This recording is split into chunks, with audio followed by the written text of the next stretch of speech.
All right, we're live. Campaign day 137, 25 Dravago, 1008 YK. Let's get into the recap, shall we? Some spicy things. We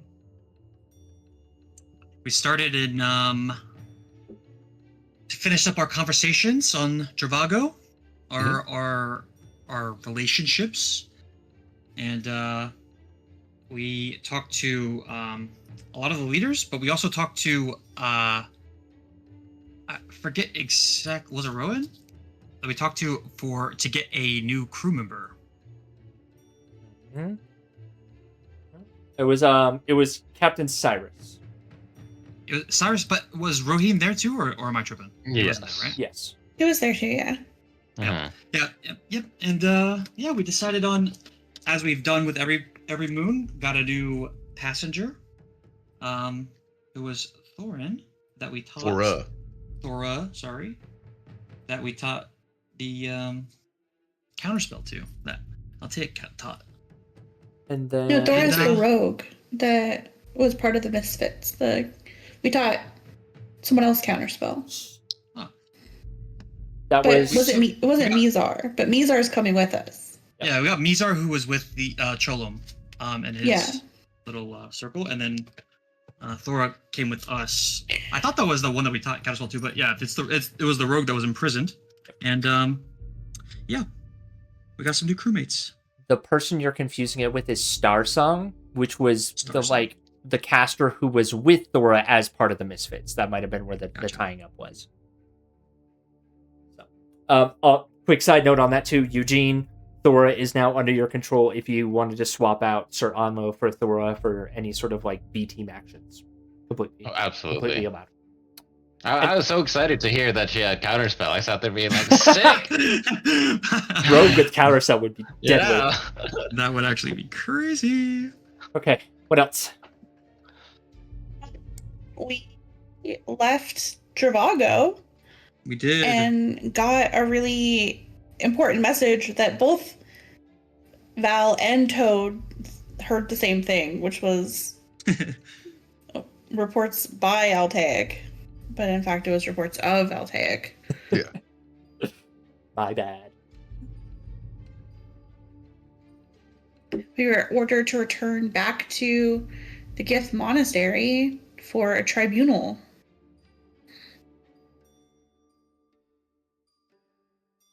That's true. And then we went into some discussion about the logistics, because it'll take some time for the Dragonhawk to actually get there. In the meantime, we plan to have an advanced team get some context for what was going on. Unfortunately, not even our former captain could give us a heads up. They seem to be doing, busy with their own action at the moment.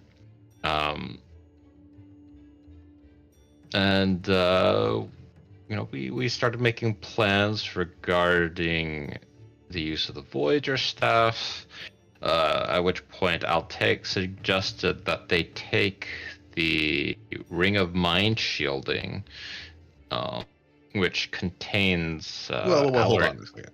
First, we got to talk about Rick's brilliant plan to teleport. True.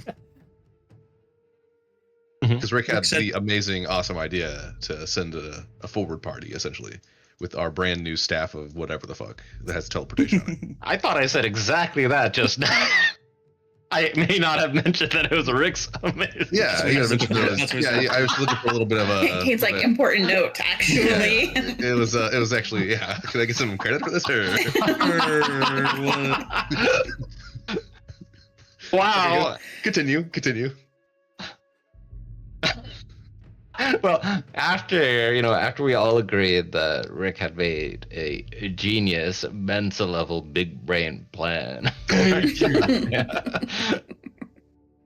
Altaic was immediately humbled by what seemed like this psychic remote scan of his most recent recollections, and then just 400 level IQ Toad thinking, acting quickly, placing the ring back on Altake's hands, kept him from receiving any more remote trauma. But at this point, there is a lot of confusion, and yeah, this was a point that Altake found it like very difficult to answer some of these questions, but assured the party that now with the ring back on his finger, he would be fine. Yeah.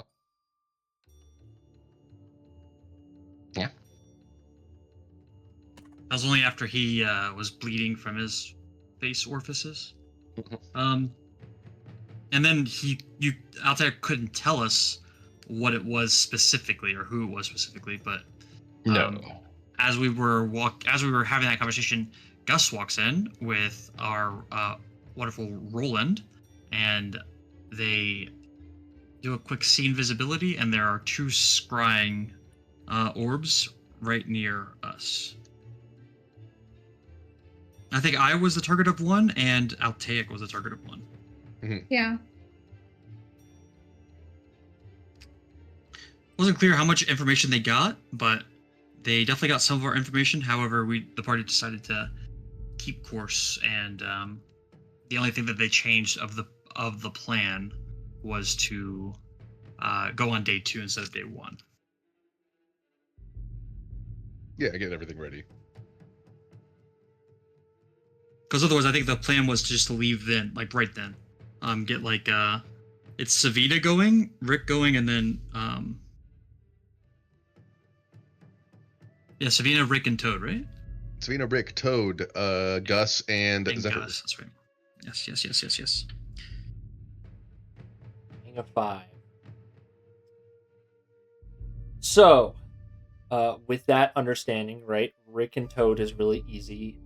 Gus will be Eugene will play Gus in that side of the house, and then I made the character sheet for you, Moses, for Savina. Oh yeah. You should be able to view that sheet. I added onesie twosies, little extra thingies that you can see on there. It's very basic though. She is in fact a non-combatant. And then on the ship, because we're gonna play out both parts of this. On the ship, you've got Val, Altaic, and then the rest. Then Allie and Toad. You can pick. Or I said Allie and Toad. Allie and Cade. Y'all can pick. I guess Toad, you're stuck with Effney is your only option. Nia. Mm-hmm. Yep, and then Rick, you can play as either Tobrova or Lila in those scenarios. Oh boy. So that is up to you to pick. So with that, I want to offer y'all a choice because both of these timelines are going to be acting simultaneously over the next, we'll say 10 day, right? Or 8 days, right? So we're on day 2. And so we ended the session last night with the party of 5 boofing off to the Gith Monastery. Do y'all want to start with the Gith Monastery, or do y'all want to start with your travel to the Gith Monastery via the direct? I think starting at the Gith Monastery would be a fun jump. See, I think we should hold off on it because it's more exciting. Yeah, actually, Hold off on the exciting thing. Yeah. Well, because we're gonna have to roll for the ship, right? Yes. And potentially have some combat and stuff. So I think going from the Gith Monastery to that would be like a bit of a let down. So let's savor it, and no. yeah. Okay. I've got. All right. So what's votes? What's votes? Dragonhawk or Monastery? Monastery. I vote for the Dragonhawk. I say the Dragonhawk, too.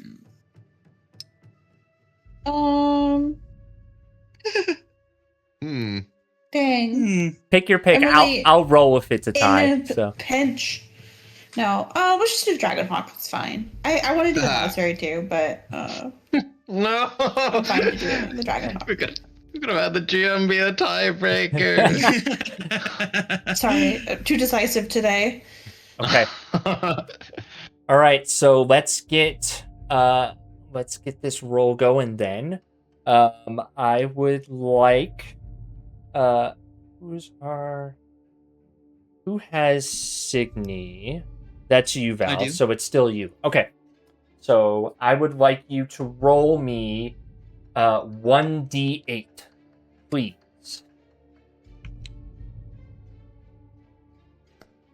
Middle of Okay. the road. Okay. All right. And then I would also like you to roll me a d4, please.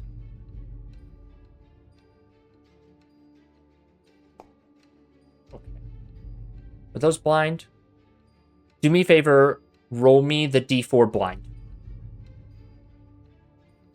Uh-oh. I don't like that.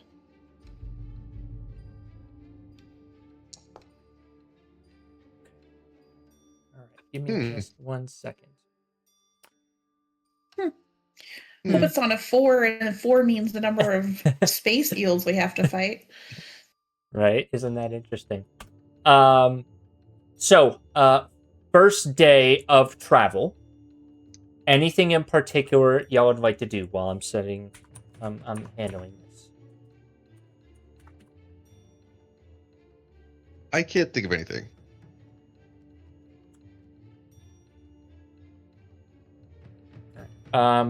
Let's do this though. Since we haven't visited this in a while, and I think I've done it in the past. I'll leave the option to y'all. I have been moving the NPCs, particularly the non-combat NPCs, where I think they would just generally be based on the professions and things like that. You can either A, leave them all in place as they are, or B, choose to move them around as you see fit. For any particular reason, or He's gonna hang out on the deck Okay. of the ship during the day. Yeah, the ones that y'all control definitely, and then like the commoners really just. Lila move is as- also going to hang out on the deck of the ship. Okay. All right, so you're playing. We're going to be Lila attacked as well. everywhere but the deck. Yeah. Val, you don't get a choice. You're going to the captain's chair. yep. I'll look at my character right there. Yeah. I can shift, click, and drag you right there. Okay. And then I'll take wherever you want to go. And then your other NPCs.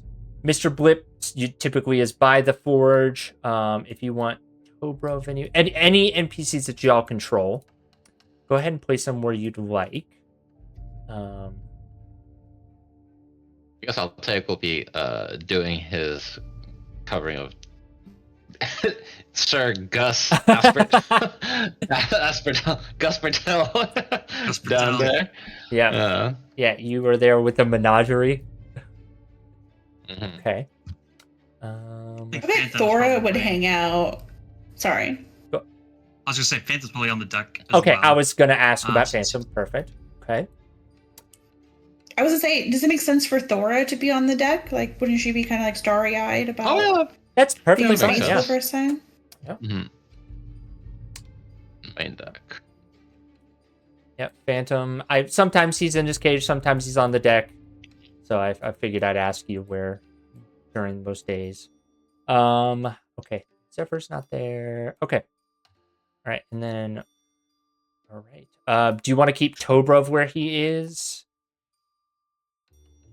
Or Krath for you, Rick?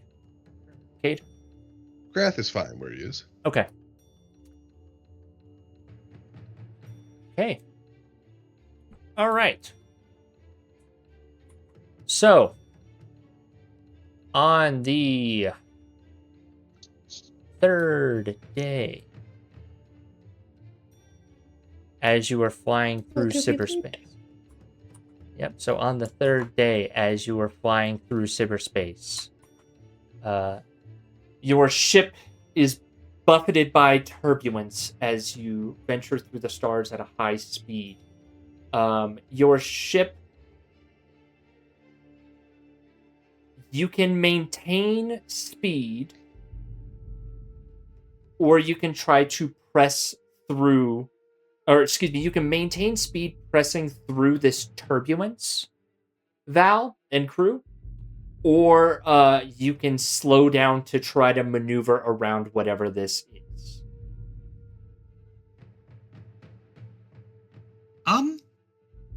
I think we would slow down just to maneuver around specifically, but Okay. we're trying to keep pace. Okay.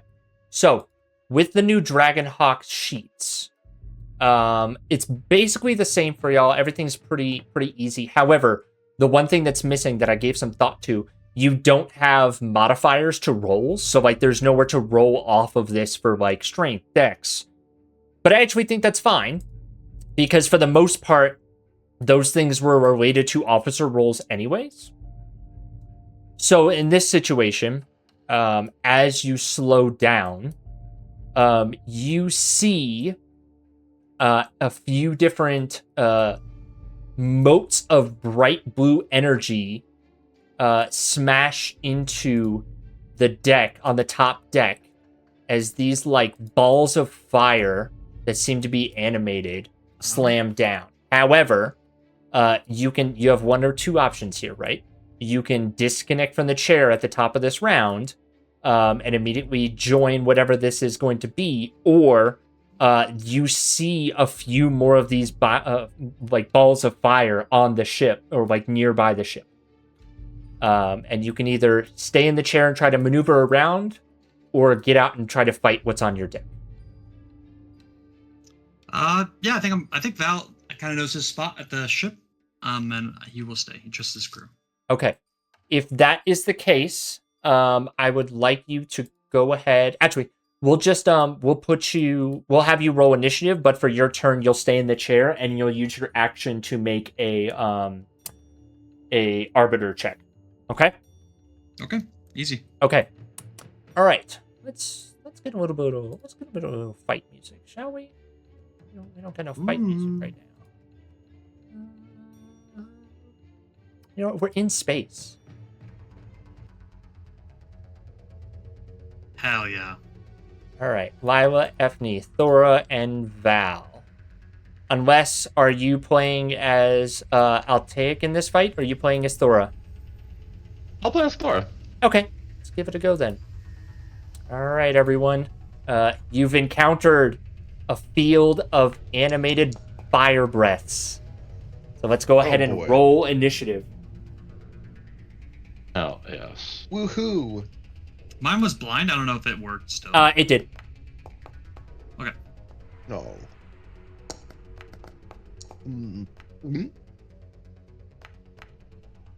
Gulp. See how this goes. Would be interesting. Okie day. So, roll initiative for them too. Okay, so Ethne, you were up first as you see these large, basically like they have almost the shape of like a tall humanoid as they kind of slam into the deck, and this blue, super hot fire begins to start eating at the hull of the deck. And you hear Oak Blossom shouting behind you, "Get it off! Get it off! Ew, ew!" What do you do, Ethne? Ethne will surge forward Okay. to the top of the stairs and Hair in the wind. look fabulous while doing it. Okay. And we'll raise the Mothwing Scythe to attack. Hell yeah. Okay. All right, roll the hit. Hold on, which one am I picking? Yeah, which one are you picking? I will have spend a range. charge to do additional force damage if I hit. Okay, will do. Uh, Okay, 16 does in fact hit as Ethne swings this pretty murderous looking scythe into the animated breath. You do manage to cut Oh into wait, it. can I divine smite? I've never divine smited before. You may divine smite on a hit. Yes. Okay, great. I just click this. MIDI damage. Consume 1 spell slot. Use ability. Okay. Boom, a big 7 extra damage. All right.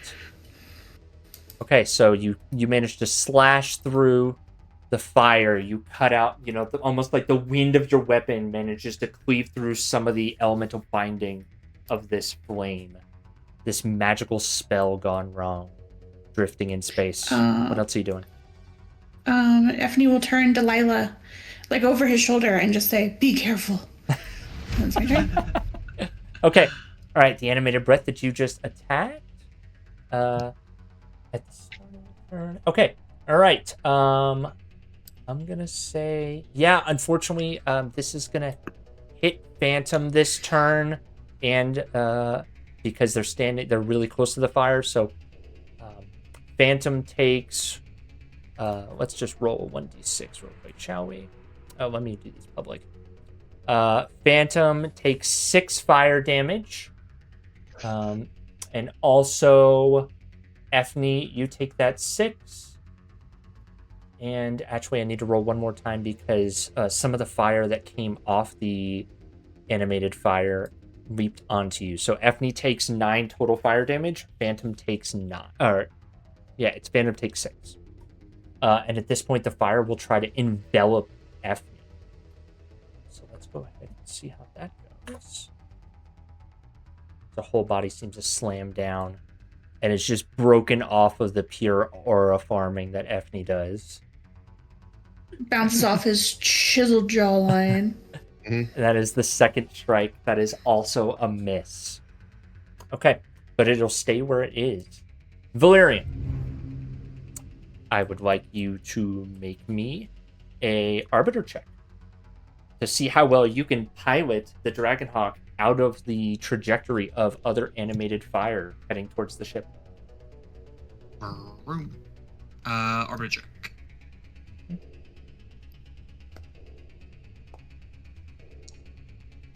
Okay. That is a 16, so I'll count that as... Okay. All right, so I would like you to roll me, and you can roll this public too. Actually, no, send this to me private. I'd like you to roll me a d4 privately, or blind, please.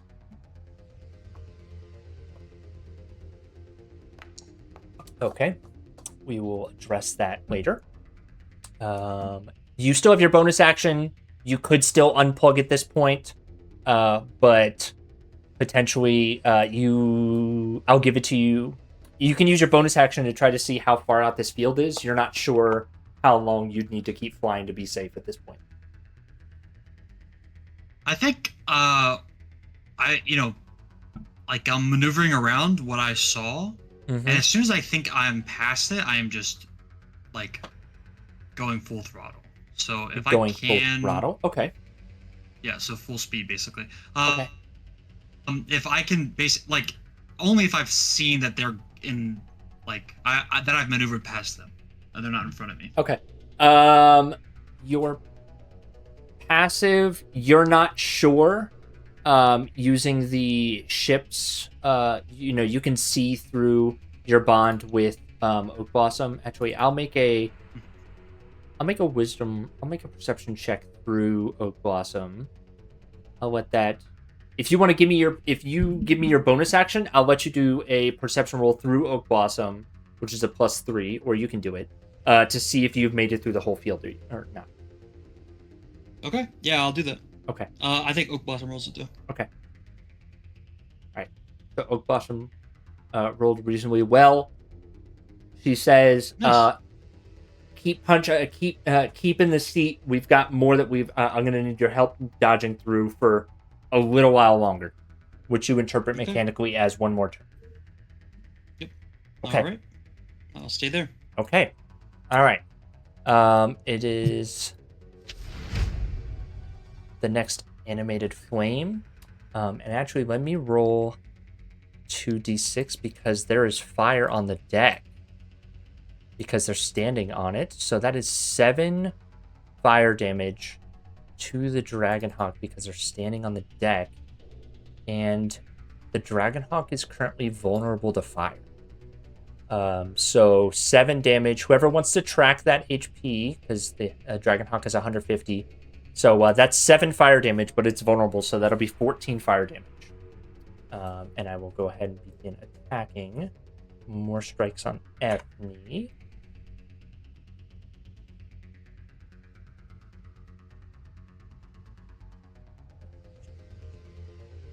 First attack is a hit on Ethne for 27.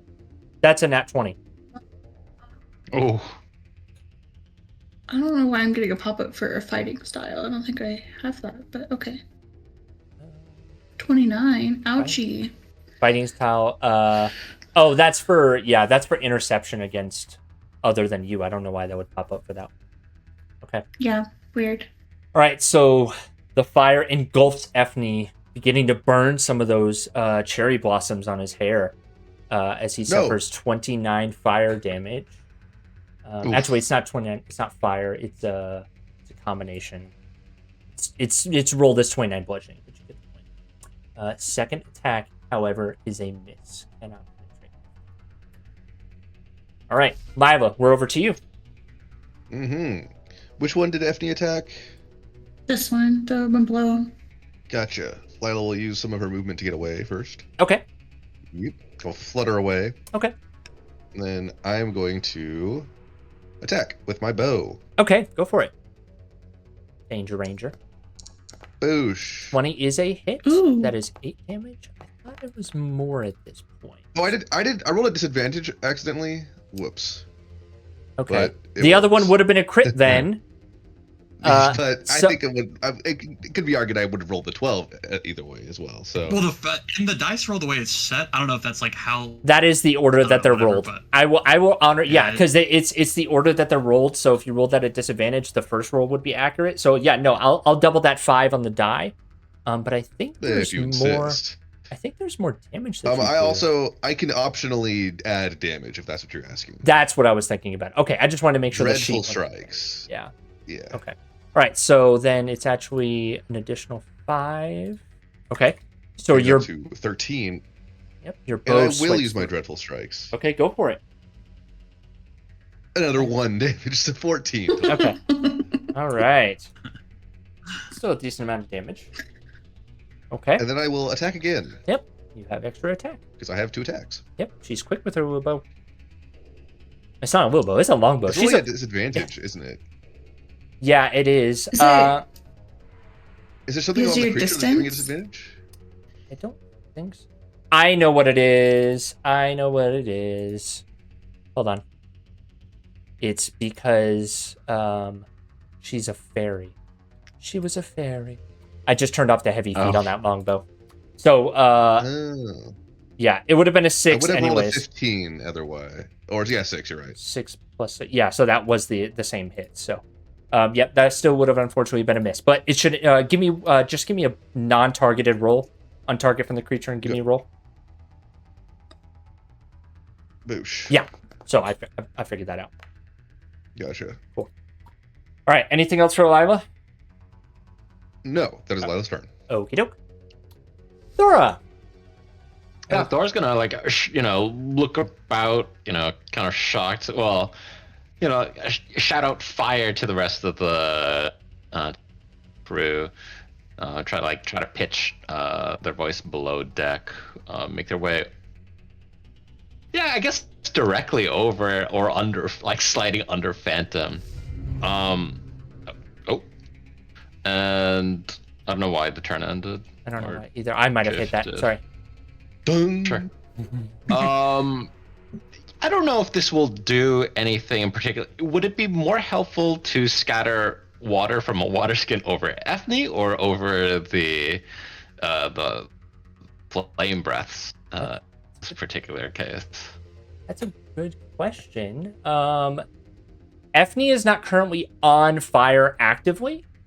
However, these creatures have an air of fire. Like, you feel the intense heat as Thora is standing next to the fire. Okay. All right. Well, we'll see what it does. She'll she'll like rip open a water skin. So I'm like devoting a fast hands feature or cunning action. Okay. Oh no, there we go. Display in chat. Yep. Yeah, so we'll see what a water skin does, but also just make an attack on the creature using her improvised shiv with sneak attack. Yeah, let's do the attack first, and then we'll adjudicate the throwing of the water skin. Perfect. I like improvised attacks. Okay, 25 definitely hits for 6 damage. Perfect. So And then 6, and then sneak attack. Roll. Normal. Nice, 25 total. Damn. Okay, Well, that was a solid hit. Y'all can tell that you've dissipated about more than half of the energy of that fire to the south. So, perfect. Okay, and then let's do a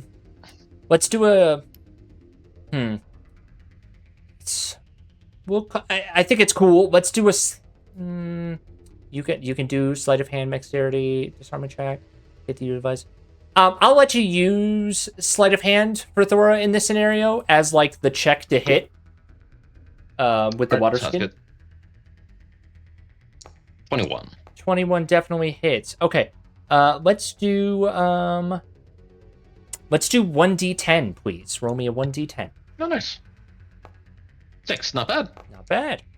Every little bit helps. Okay, as you are quickly extinguishing the fire that is blazing before you. Okay. Awesome. Is Thora staying where they are? Full turn. Yes. Okay. Unfortunately, I didn't save the bonus action for disengage. No worries. Okay. Few things are going to happen before Effnie's turn. So bear with me. First, let's adjudicate Phantom. Val, you can move Phantom. Like, I feel like Phantom would probably move out of the way at this point.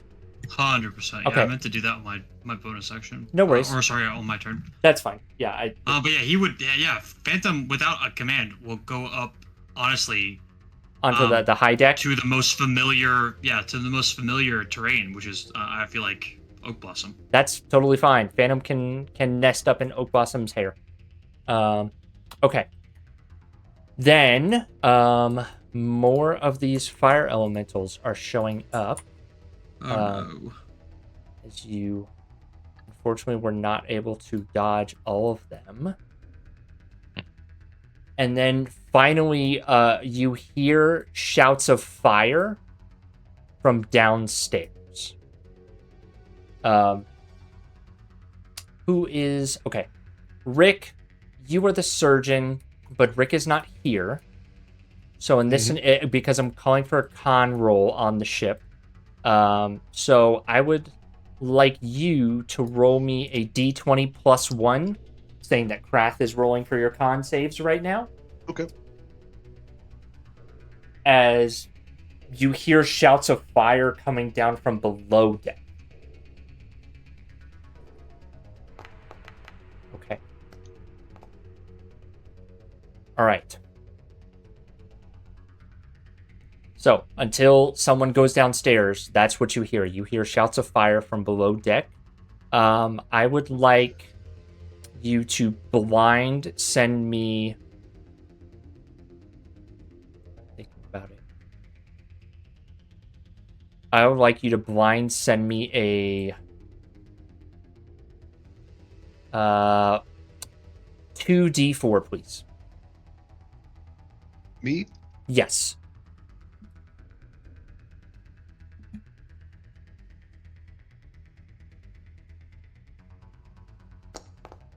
Okay. All right. Top of the round. Effnie, you are in the thick of it. Effnie's not worried. He's a hot boy, so he's gonna attack the other hot boy in front of him. Yeah. Okay. That's definitely a hit on Hot Boy. 8. It is not enough to kill the fire, but it is a significant amount That's of damage. okay. Effnie pushes his hair back out of his face and remembers that he can attack twice per turn, so he's gonna attack again. Very good, very good. That's another hit. You are too hot for this fire. as you manage to squelch the flames here. But there is some reverb, actually. I forgot to roll that. So 2, and then the second strike. Actually, we don't count the second strike since you killed it with that strike. So you take 2 fire damage from the first hit. Okay. And then as a bonus action, actually, is lay on hands an action? Lay on hands is an action, unfortunately. But you can drink potions as bonus action. I don't think Toad has given Effie any potions. So sad. As a bonus action, I will glisten my pecs in my turn. Is Effie just fighting shirtless? Is that what's going on here? His shirt got burned all been off. burned, It's not my fault. Yeah, exactly. Very true. Very true. Okay. It's honestly, yeah. All right, Val, you have a choice. You know that you need to do a little bit more maneuvering, or you can disconnect. What would you like to do? I am maneuvering. Okay. Give me that arbiter's check. I'm maneuvering, but I'm gonna yell below deck for someone to go figure that out. Okay. Okay. All right. Do you have inspirations? I do. It was blind again, but I didn't. That's so you. I didn't Yeah, see what it was. I'm telling you, it's a shit roll. Okay, well, I'm using an inspiration. I'll reroll. That should be a lot better. We'll narratively say that was Oak Blossom screaming as you were about to careen into a crowd. Okay. Was it on that one or what? It was a 2. It was a 2. That's what it was. Oh. Okay. So that was your action. You believe that you have maneuvered out of the trajectory of any more incoming fires. And at your current drifting speed, you can probably disconnect. You've already used your ship action. I know you've just yelled out. But that's just yelling out. But you can move at this point. So whatever you want to do. Yeah, if I feel like we're comfortably out of the scenario and the Blossom can kind of take over, I am Go for it. disconnecting and then moving. Disconnected. Bluetooth disconnected. 30 feet right here. Yeah, that's fine. And yeah. And that's it. Okay, all right. It is... Oh, I need to add these ones to initiative. How silly of me. No, that's fine. I'll make sure that they go at minimum. Yeah, they will go... Do you know, I'll just put them at the bottom of the turn order. Bow. Totally fair. They're late to the party. They are late to the party. Okay. All right, this animated breath starts its turn. Okay, Effie, you're going to take a little bit more burn damage here. That's 5 fire damage. And then it will attempt to slam down on Effie. Actually, let me roll for the ship damage too. That's another 5 onto the ship. Doubled to 10, because the ship is vulnerable to fire. This is a nasty random encounter.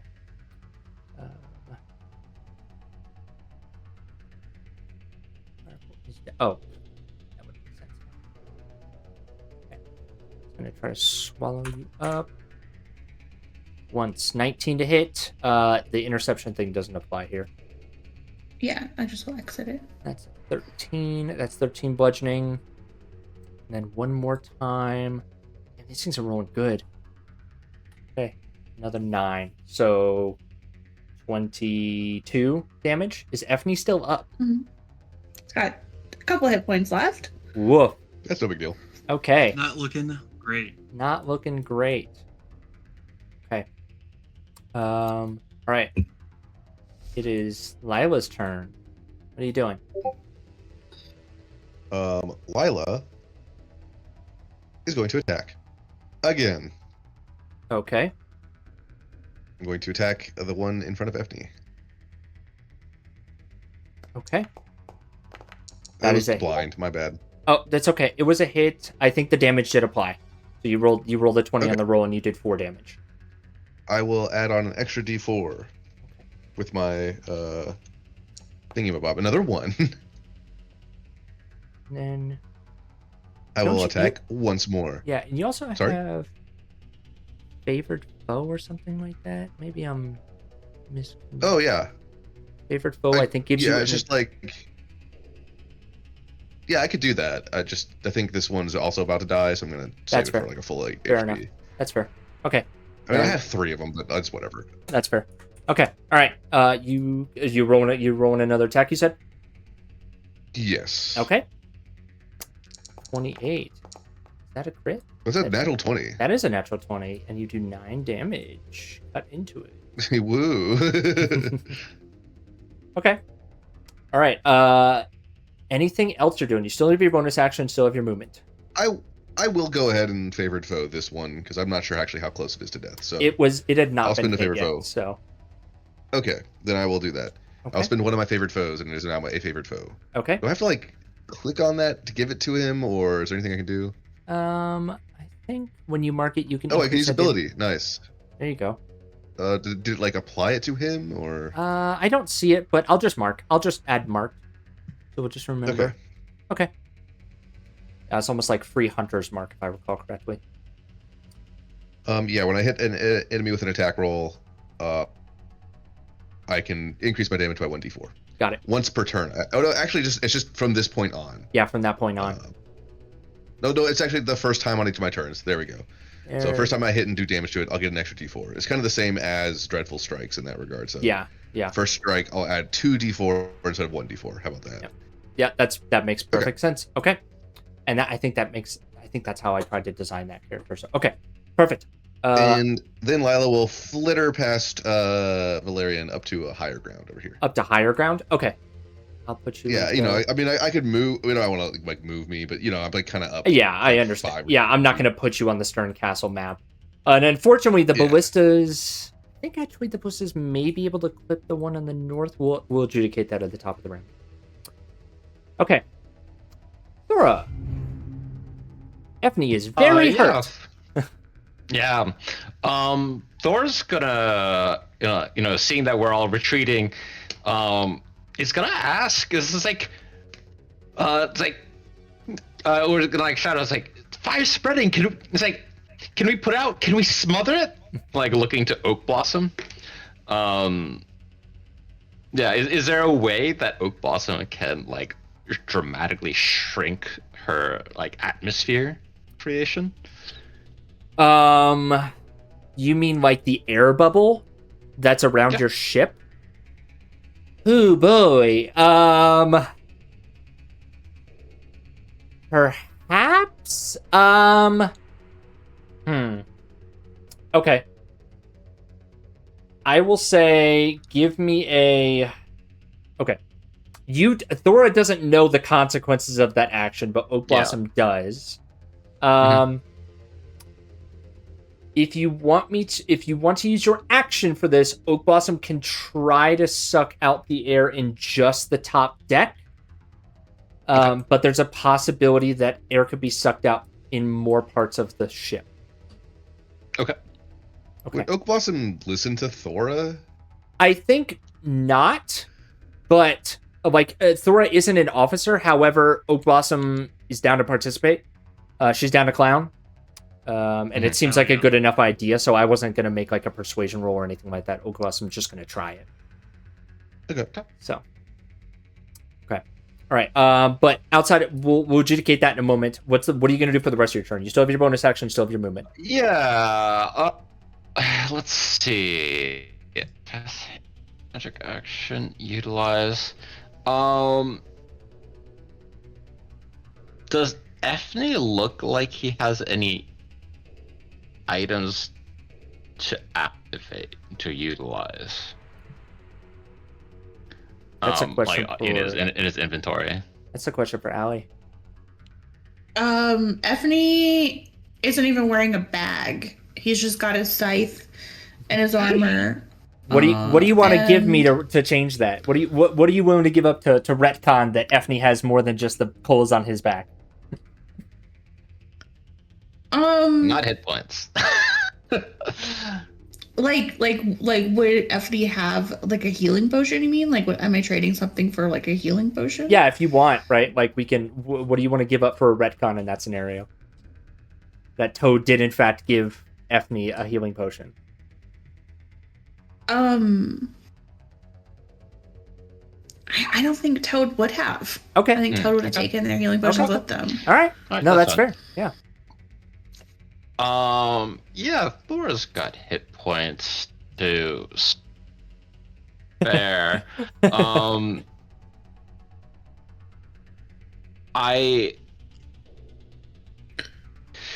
There's not really a way to just attract attention using.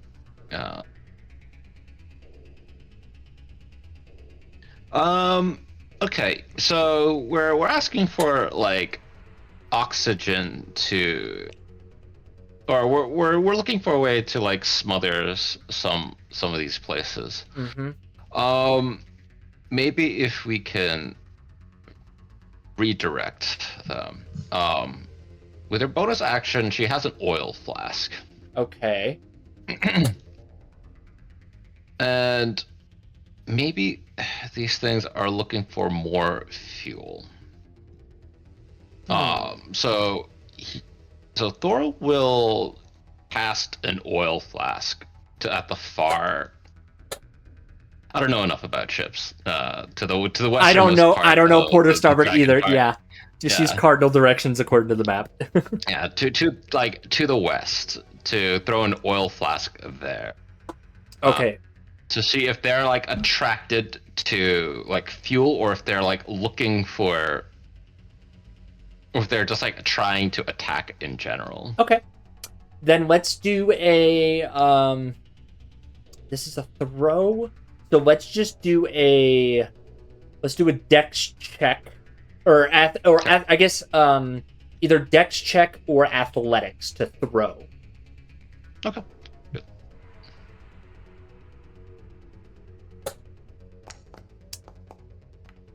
On that one.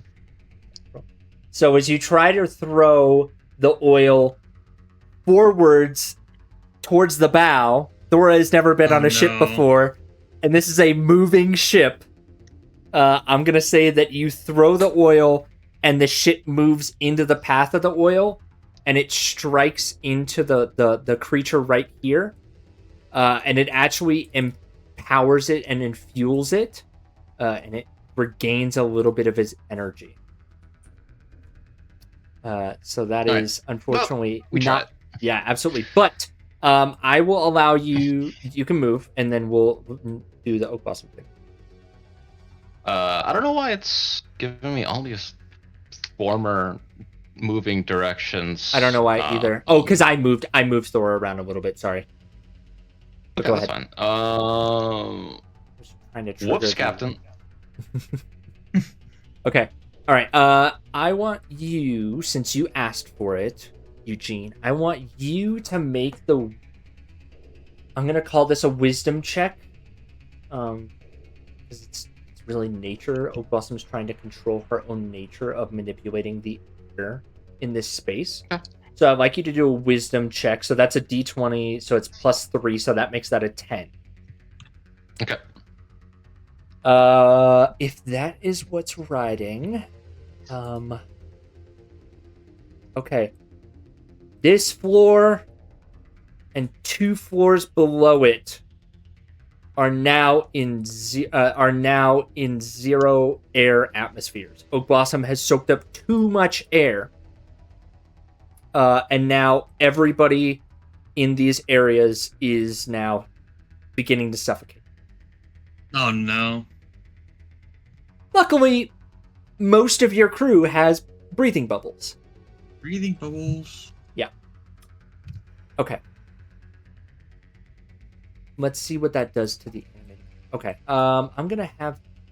If it sucks out the air, there's still magical energy imbued in them. I'm gonna make them do con saves. Yeah, con save feel right. Because this is gonna be a pretty nasty hit, though. Okay. I'm gonna say the con was. 15, so one of them fails, 2 succeeds. I'm going to say the one on the left loses half of its HP, and then the other 2 lose a quarter.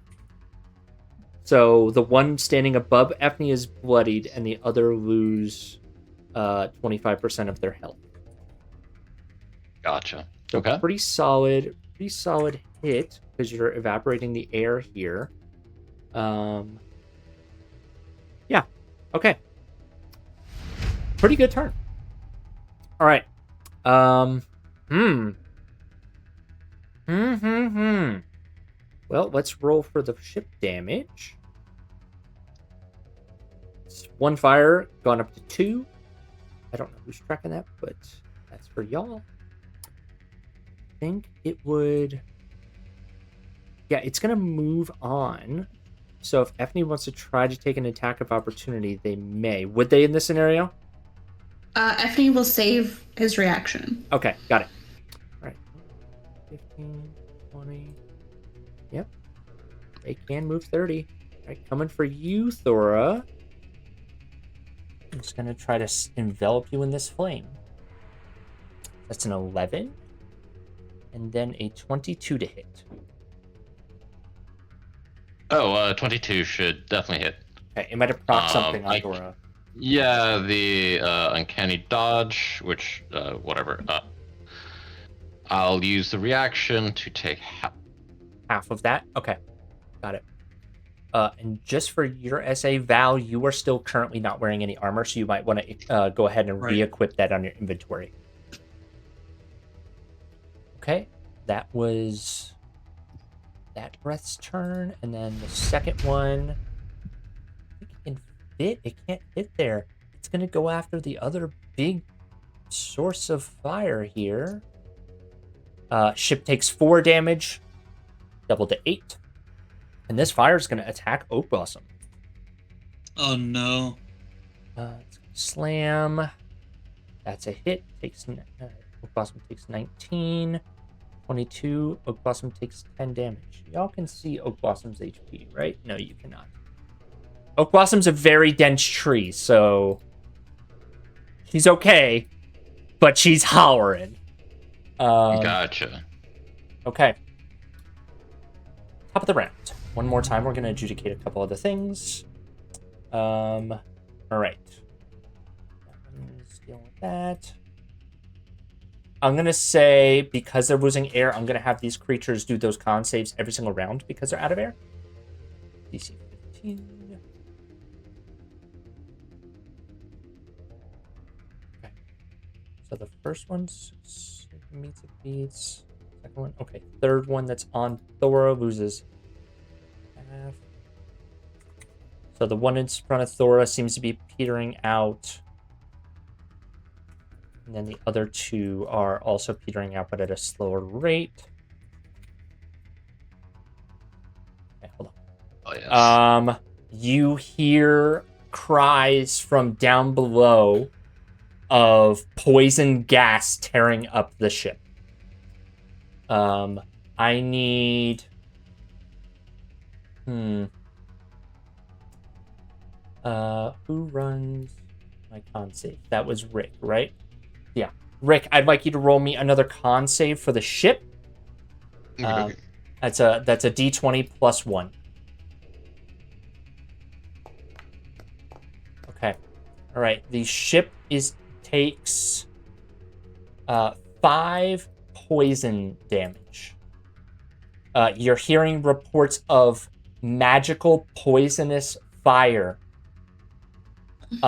breaking out in the ship's hull. And there's some pretty strong chaos going down below decks. Now, we're over to Ethne. Do I take damage from being next to this thing? You do if you start... Oh, hold on. Actually, thank you for asking that question.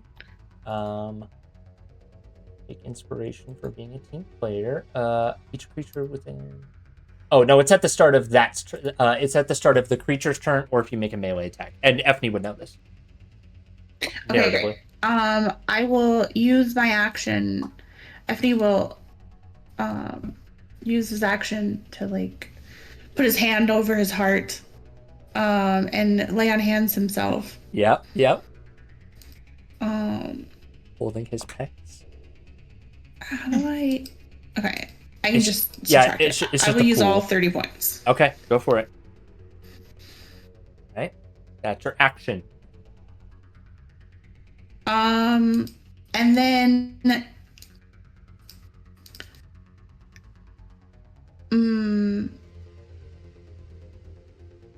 gosh, I don't really have any bonus actions. So I think I will stay where I am. Okay. Alrighty. Val, you're hearing cries from your crew down below of a magical fire tearing up the bottom decks. It's chaos. Yeah. I think I think Val is.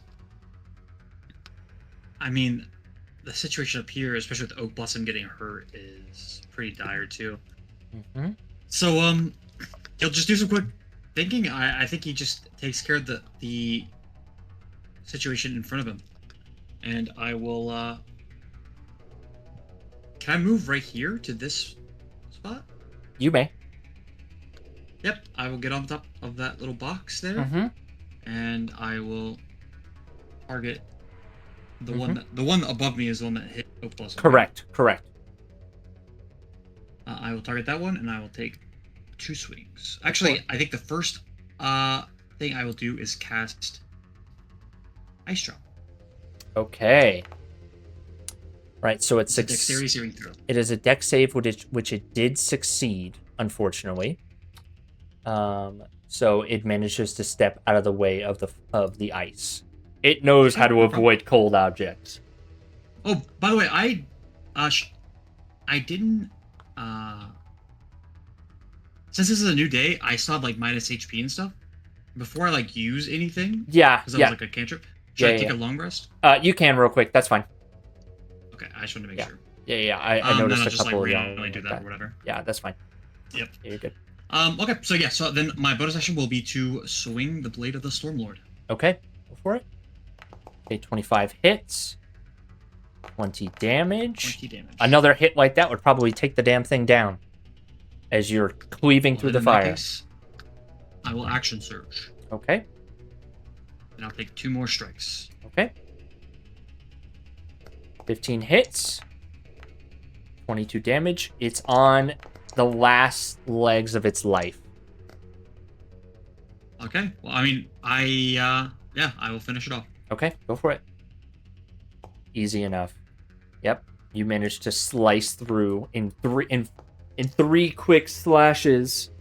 Val, at this point, Blur kind of feels like a pretty consistent, even though it's not cast on him. He's starting to move like an anime character in a fight.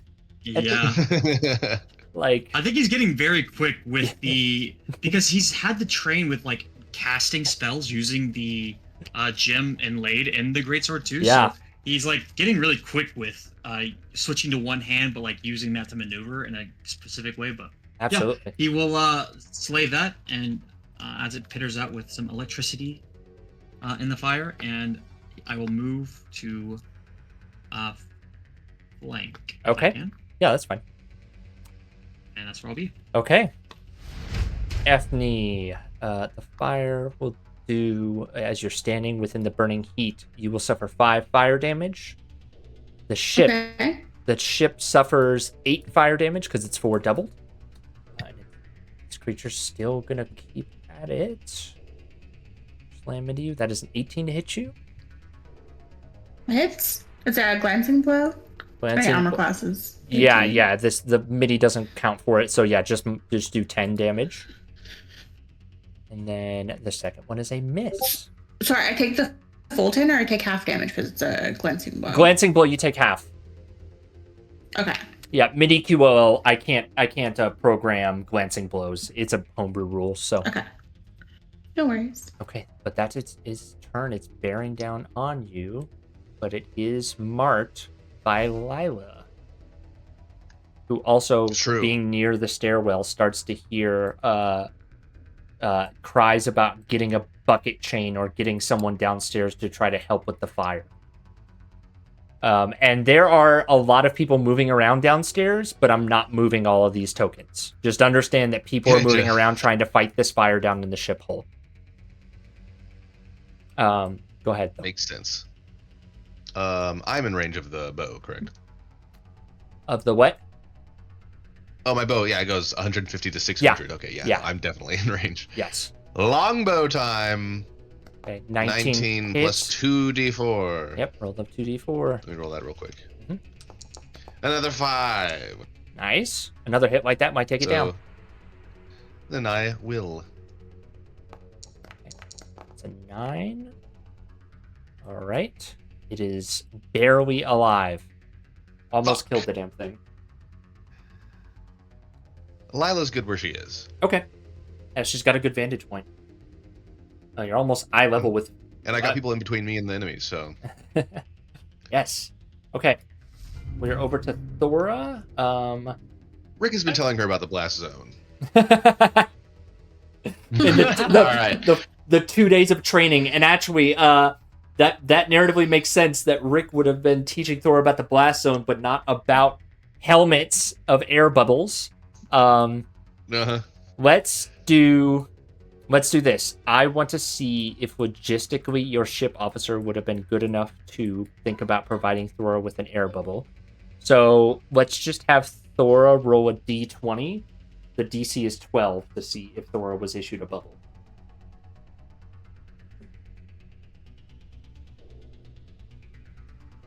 What am I rolling? Just roll flat DC. Just roll a flat d20. Okay. I'm assuming that 14. we haven't discussed it, but I'm assuming everybody else as free actions has thrown on their air bubbles. So I would hope so. Yeah, or else you would all be throwing against poison. So okay, Thora, you do have an air bubble, so you are good to continue your turn as you wanted to do. Cool.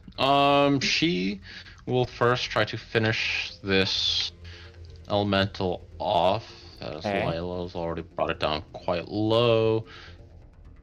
Okay, the one that's in front of Ethne, or the one right in front of Thora? The one right in front of Thora. Okay, all right. 14 is a hit. Oh no, 14 is actually a miss, but that I don't know. No, sorry. The 14 is for the air bubble. Gotcha. Thank you. I don't know why. I don't know why it says Shiv. Yeah, but the 24 definitely hits. 8 damage. Perfect. We'll sneak. All right. Mm-hmm. Okay. 21 total piercing. Mm-hmm. It's still alive. Both of these are like down to like low double digits or single digits. So their energy is very much depleted, but they're still making a menace of your top deck. Lots of burn marks. Okay. All right. Well, Thora is going to get some information. She'll kind of assume that you'll have things finished up here. And she's going to bonus. You know what? She's pretty healthy. Bonus action dash. Gotcha. For a full 60 feet of movement. Yep. Do I have more than 60 feet? No. Where are you going? And she wants to see how bad it is below deck. Okay. Do you go all the way down to the ship hole? Yeah. Let's see where the craziness is the worst. Okay. All right. So she'll leave and provoke an attack of opportunity. Yep. Okay. Yep. And let me do that real quick before you move the token. That is a 26 to hit you, unfortunately. Gotcha. Oh, 26 to hit. Okay. Yeah. Gotcha. All right. So she'll take 14. Apply the reaction. She'll take 7. Okay. All right. Cool. We will adjudicate what Thora sees before at the top of the round. Okay. Okay. Val, you are within the fire. You are within range of the fire. It is smoldering hot. You are cooking in your armor. You take 1 fire damage, and then it's going to the fire consumes.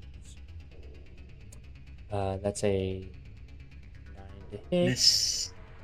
And actually, I do need to retcon a little bit of damage for Val since you take fire damage every single hit. I think it would have been three okay, rolls gotcha. against the last one, so you take 6, 7, 8, 9. You take 9 fire damage from previous retconning, and then both of those hits are a miss, so that's the only damage you take from that creature. Nice. Okay, top of the round. Few things going on.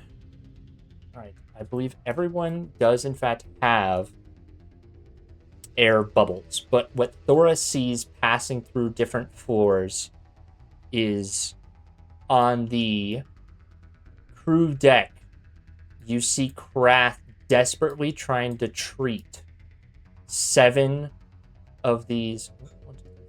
7 of these staff workers who seem to have been have inhaled this deadly poisonous magical flame.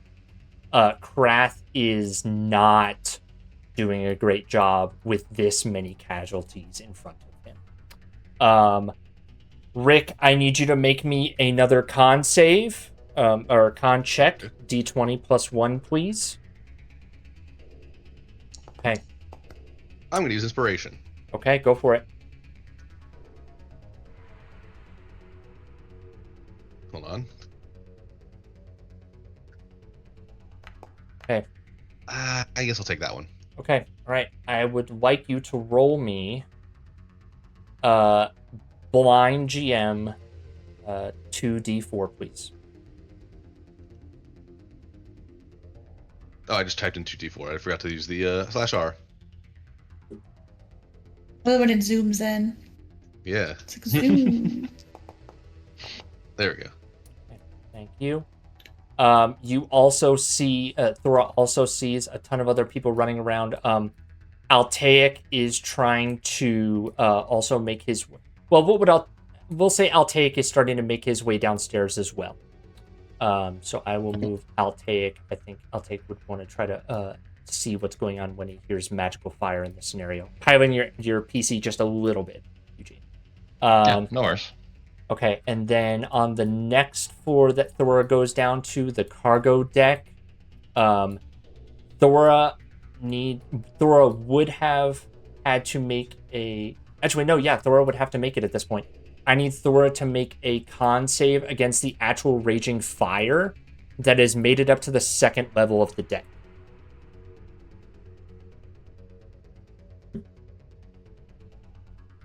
Because this is magical fire, there's a poisonous element to this, but there's also a regular fire. So Thora, con save, please.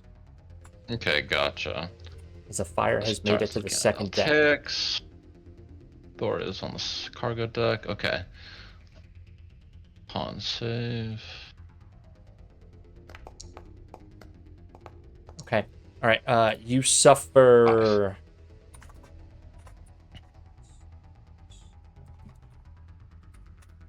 You suffer 5 fire damage as the fire singes up your arms as you continue to run downstairs. Gotcha. You see all the workers, all the folks that were on this level desperately trying to fight back the fire at this level from reaching the ammunition of the arcane cannon. They're using like as much water as they can conjure, any sort of arcane means to fight this fire, but it is a strong, powerful fire. As you make it down to the ship hull, you see Glaven Lockett, who do not need to breathe, desperately trying to fight the magical fire that is tearing through the majority of your logistical supplies. They are using the water that was stationed down here, and the food clearly has been... It's engulfed. So that is what Thora sees and Altaic sees. And I would say that it's at this point that both of them are, can act and do something about that. And you can think about, as we get to Thora's turn, you can pilot both of them on the next turn. Okay, on Thora's turn, or when we get to Thora's turn in this round, you can pilot both of them at that point in the initiative. Gotcha. Okay. Because now the knowledge has been known what the hell's going on downstairs. All right, Ethne. Stephanie swings away at the thing in front of him. I'll use another charge for my scythe to do an empowered strike. Okay. Oh. I will use an inspiration to re-roll that. Go for it.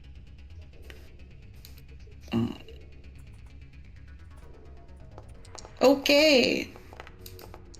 It is not meant to be. It's just simply not. But I will attack again because I have 2 attacks. Okay, go for it. There we go. And that's what I'm talking about. Okay. 9 damage. All right. You managed to slice through the last of this fire. You killed it on that turn, so you're good. Oh, actually, hold on. And then... It's at the start of there. Yeah, you're good. Go ahead. Continue. Sorry. Okay, and then Ethne will... These are stairs here, right?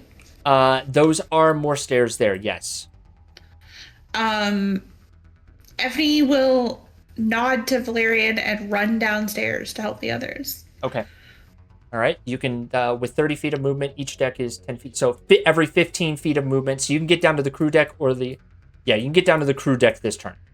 So I'll go ahead and pull Ethne down to the crew deck where you see Krath hovering over the last 2 surviving crewmates from this poison explosion. You can see that he's given up trying to treat the other 5. And he's desperately trying to hold these 2 on for life. They are barely holding on. Okay. That's Ethne's turn. Okay. All right. Val. Val will do what he does best. I will do the same tactic. I will do an ice drop. Okay. Okay, that is a fail, and it's a first 10, and it is vulnerable. You do manage to... How do you kill this fire with an ice drop? Pray tell. I think it's like, I will... Yeah, like, he's getting really good at casting spells with just the greatsword, so he'll slice upwards above the fire elemental as a sickle of ice comes down and obliterates it. Okay. Alrighty. Yeah, you've managed to destroy the last of the fires on the top of the deck, but there are increasing cries for help down below. Yep. Yeah, so I think Val, seeing no immediate threats to Oak Blossom, will start going down below deck. Okay.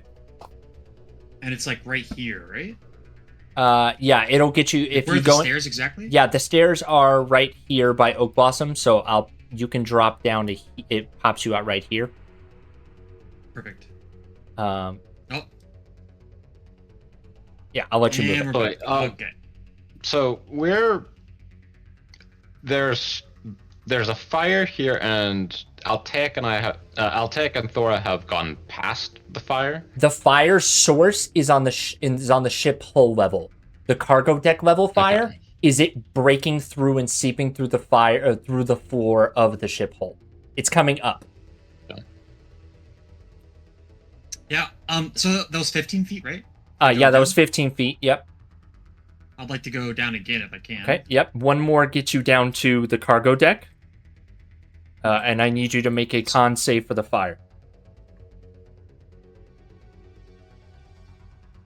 All right.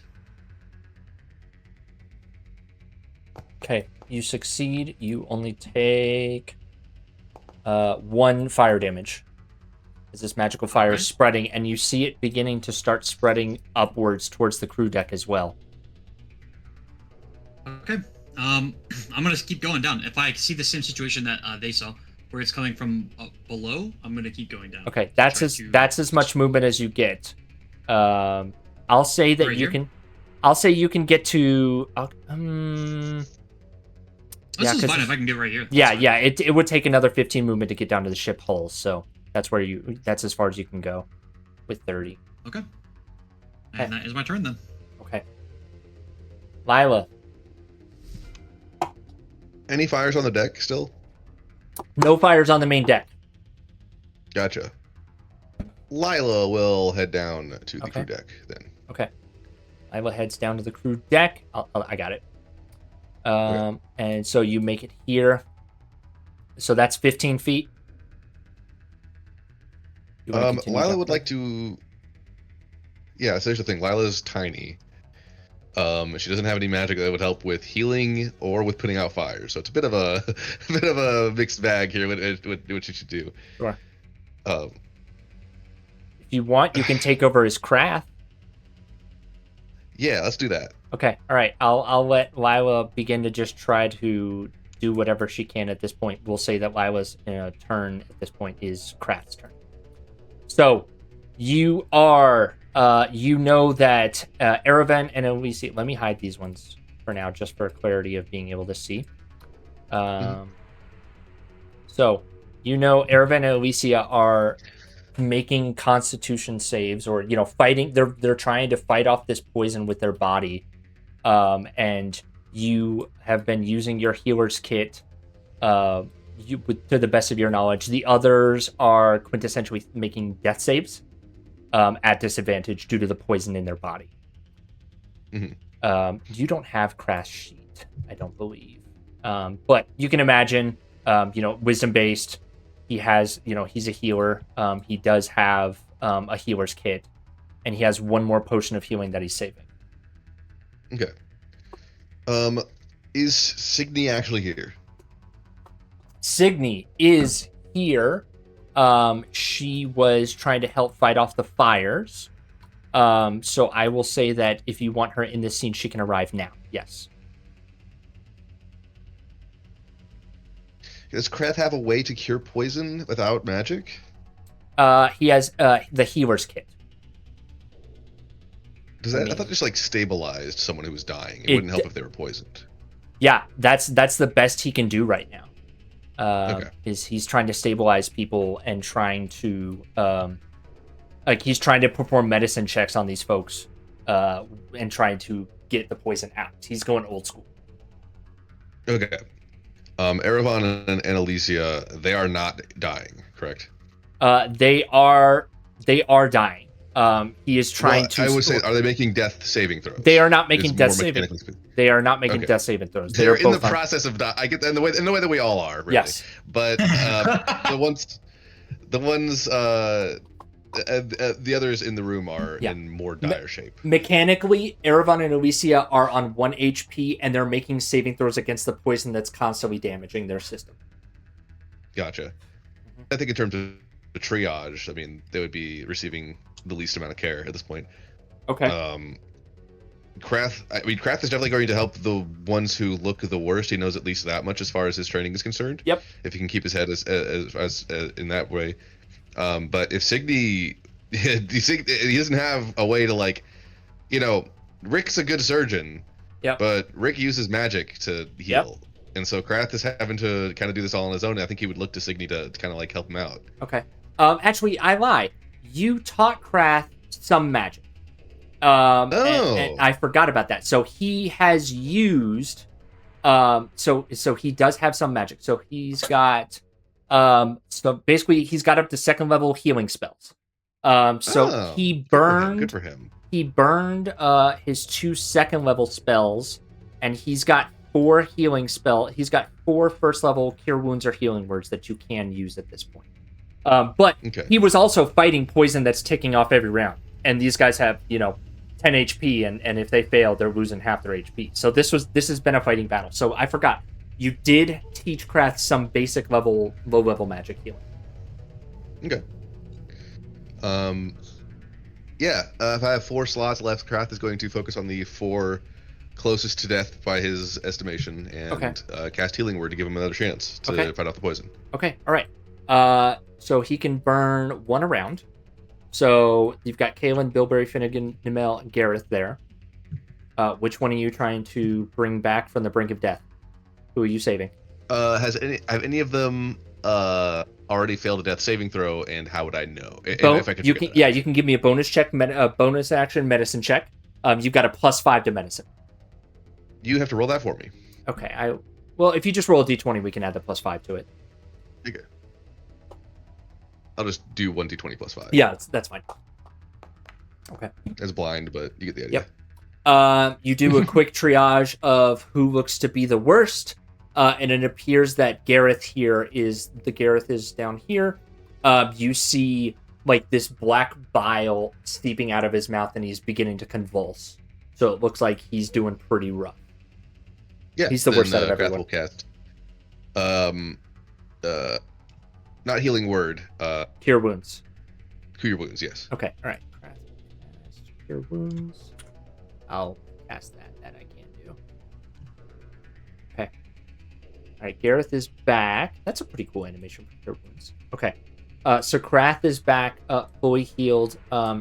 You've realized that the poison is a flash poison. You're making a few saves against the poison, and then eventually the potency decreases. So you're fairly confident that Gareth will survive any more poison ripping through his body. That's good. Mm-hmm. 1 down, 4 to go, and potentially 5 and 6 if Alicia and what's his face and Eberron cannot make their saves. Yes. Okay. All right. Thora, which is Altaic, and I think for you, Val, just know Val and Signy, you can run both of them on your turn. Okay. That's fine. Does this look like does this look like a monster that can be pacified with like cold damage, or not? You want to make an Arcana check with Altaic? Sure. Yeah. Bonus action Arcana roll for Altaic then. Okay. All right.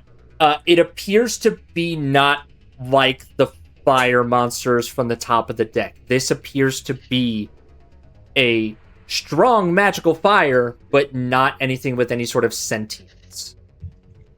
Okay. And the green flames are definitely different from the harsh blue ones that you saw from the creatures on the deck. Oh, that Thora would have told you that it's on the deck. Okay. So they're not like personified, but they are spreading rapidly. All right. So, guys, my thought is that we might need to jettison some stuff. I know the Dragonhawk has like the capability to like jettison debris. I don't quite know if it's from if it would be from this deck, because people sleep here. I think there's no other deck here. I would say that you could. I would say that it's probably like some like airtight area down here, that it could be done at, right? Because the loading of the goods would be right, because these are all your supplies, right? These are all your supplies that are currently on fire. I think it would make sense to me that the jettison would be in this location. So I'm gonna say that this line here is probably a good divider wall, that it's probably like some sort of vent hatch that these folks down here don't have to deal with that, because I think it wouldn't make sense anywhere else but the ship hull. Okay. Altaic is gonna yell for Glaive and Locket to go above, like to go to the deck above. Okay. He's gonna try to open the. He's going to try to open the airlock or whatever. That hatch. Yeah. Gotcha. Okay. He won't be able to reach there, but he does have access to a kind of empowered mage hand through his telekinetic feet. Yeah, telekinesis. Okay. So let's place that in chat. So it extends it to another 30 feet. Now, okay, so here, essentially the question would be, would this make sense, or could I just use straight up telekinesis? As a bonus action, you can telekinetically shove one creature. I'm going to say that whatever this is that you're doing, it's costing your bonus action. You can see within 30 feet of yourself. I'm going to say this will be...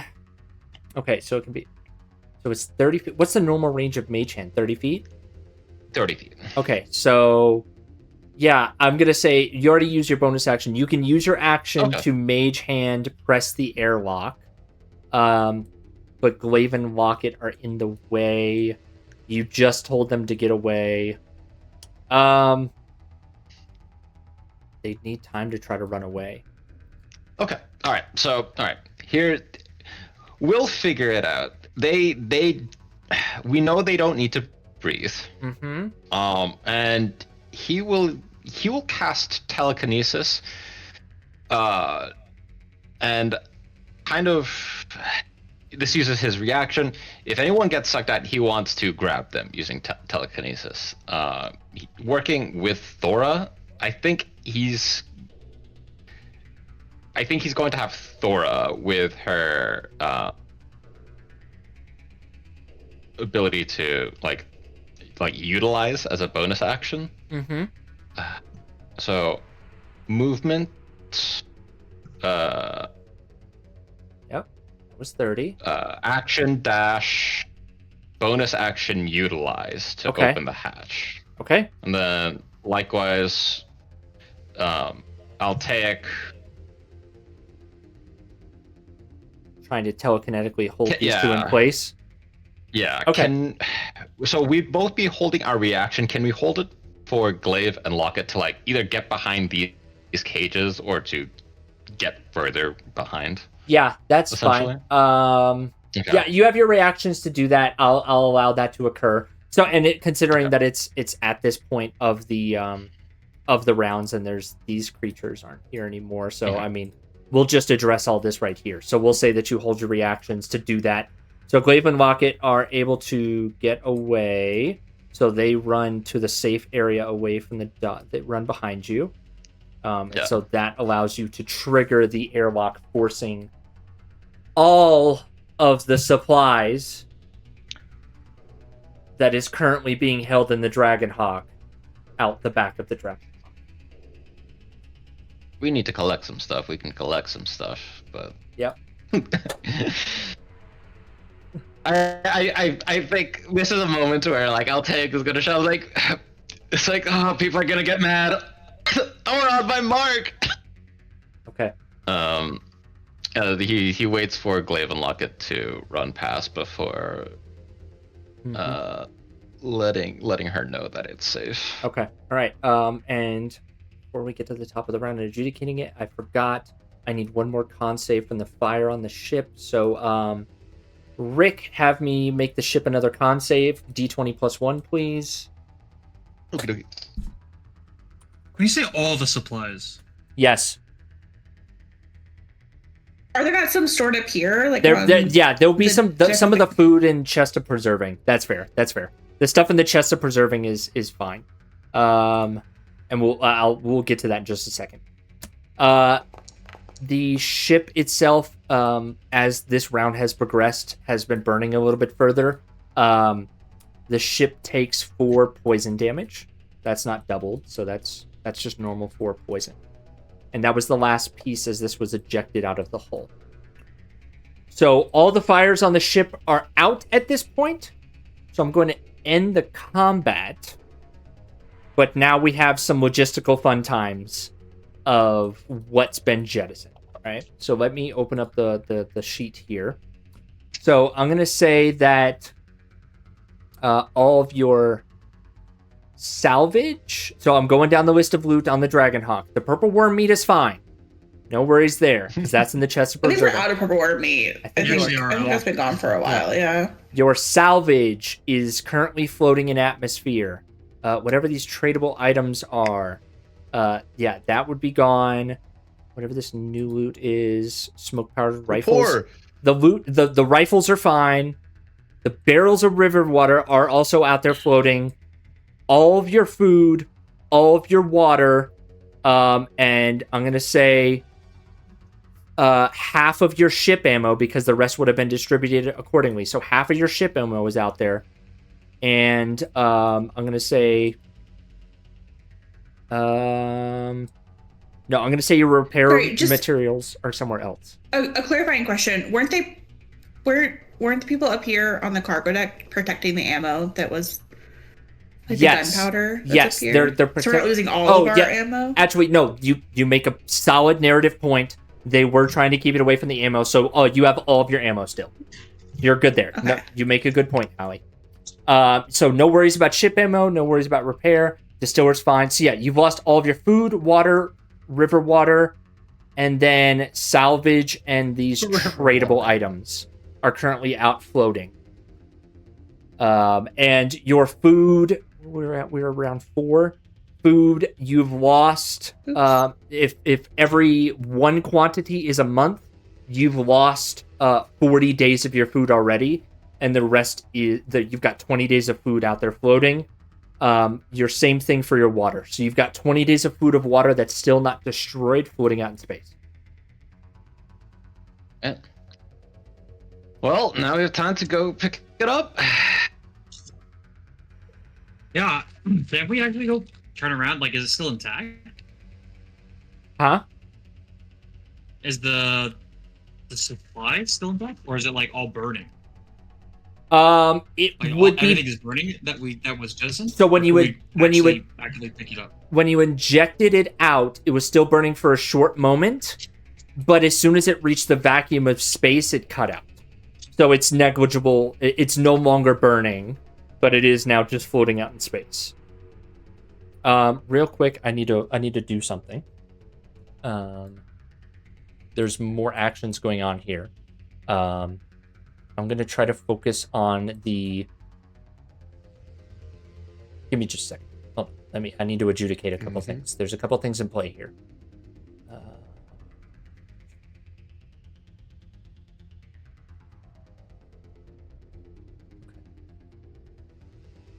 I need to make some blind rolls real quick.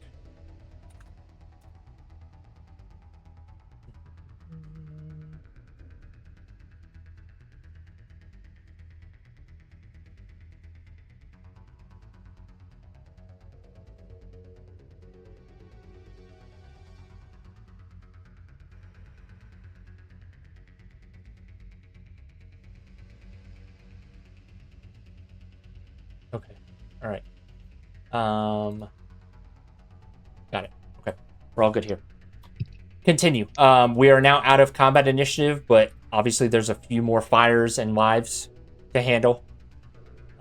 So address as you will as a group. Okay, good news. Thor and I put the fire out in the hall. The bad news, we have to play. We have to go pick up our food and water. Okay. There may be beds out there. We have to take care of the people first. And yeah, I think actually instead of going back to the captain's chair, or the arbiter's chair, I'm gonna go check on the people. Okay. Signy will as well, by the way. Okay. Signy needs to help. Yeah, Signy will tell you that people she's are trying to after help. Yeah. She's got healing potions she's trying to distribute out. Right. Yeah. She has healing Yeah, I think- word 2 as well, right? She's got healing She has potions. healing wording. Yeah, she's trying to save magic for anything that's worst case scenario. She's going to try to use healing potions. Okay. So she has 5 healing potions that she can hand out to the gang. That will at least stabilize them. So you can just healing potion bath. Yeah. So with the healing potions here, you can bring all these folks back to a level of consciousness. They're still poisoned, but they're no longer dying, I guess is the best way to put that. And then Elysia will also recover. So Erebron is the last one. And she'll mention to Krath to like throw down your cure wounds on Erebron, and we should be good here. She will she'll also pass one more. She'll also pass off one more potion of healing to Ethne. Cool. So when you say they're like fine and or stable, they're on the road to recovery without further intervention, or Yes. Yeah, they're on the road to recovery without intervention. Signy will hand out all those potions, and then she's going to say that she's going to go check on... she's going to go check to see if anyone else is injured. She's going to go check on Ukwasa. well, That's a Captain, good it one. seems like Kraft and Signy have this covered, but unless there are other, we might want to pick up the the supplies sooner rather than later. Okay. Okay. I'll just like check in with Krath and Signy to make sure that they are good. But if they say that they're good, have as much help as they can, I will. I will go to the registrar and we will try to get our stuff back. Okay, all right. Effie will follow you up to help. Okay. Both of you, both Val and Effie, need to make me perception checks, please. Blind.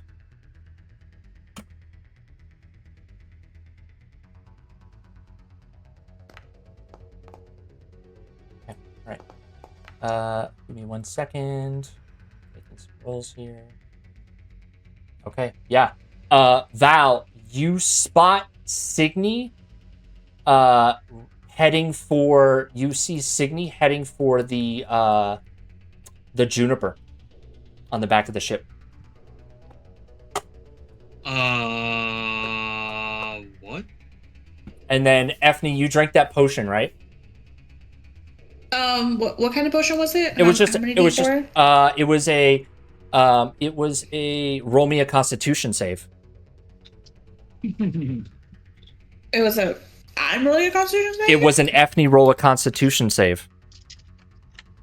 To drink a potion? Yes. Oh,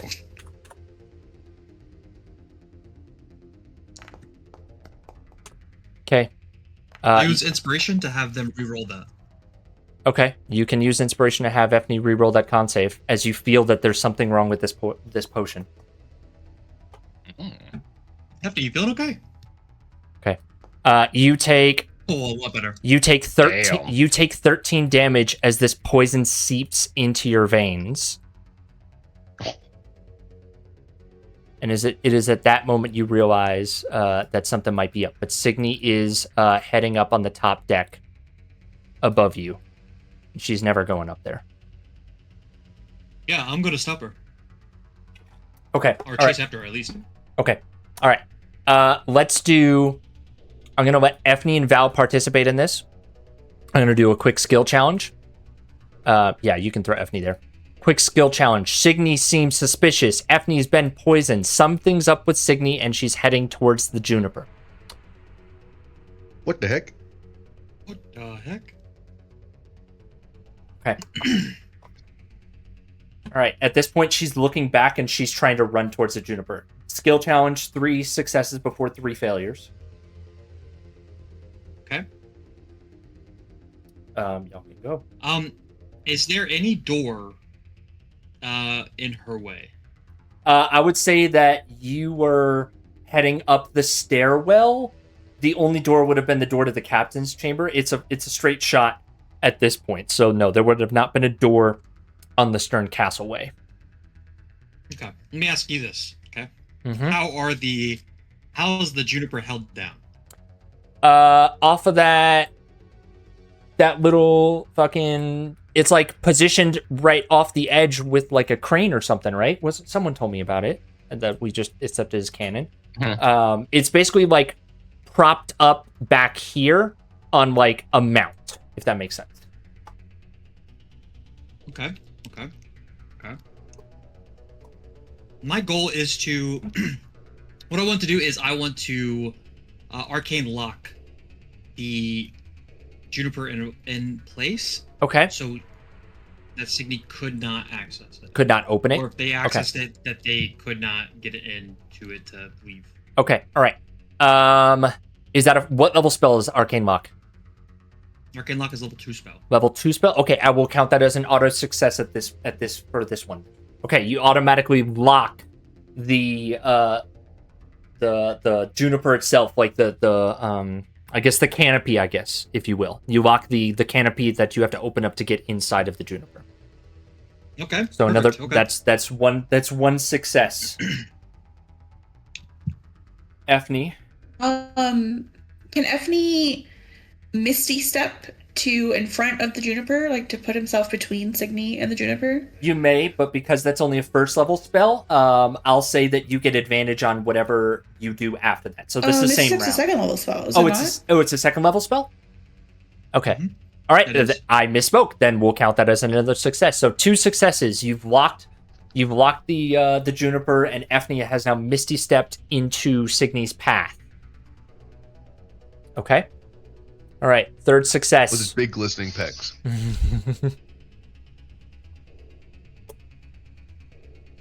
There's only 2 of y'all, so it's up to y'all who wants to do one more thing. Y'all can just go back and forth. Yeah, go ahead. You got something. I think Ethne would try to cast command Okay. on Signy. Okay. All right. And what is the command word that you say? Signy says stop. Okay. Wisdom save, right? Yeah. Yes. Okay. Yeah, I posted it in chat. All right. Let's see what this wisdom save is. Okay. That's a 0.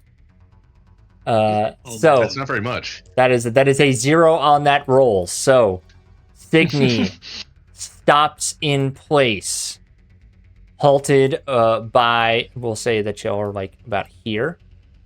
So Signy halts in place as Ethne has commanded her to stop, and now she just has this blank look on her face. So now we'll consider this a successful skill challenge. What are you trying to do? You dictate this part.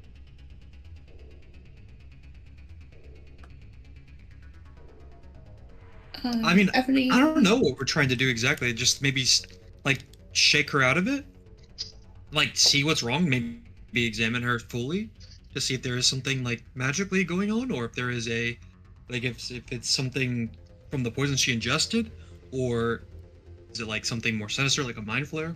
Okay. How long does command last?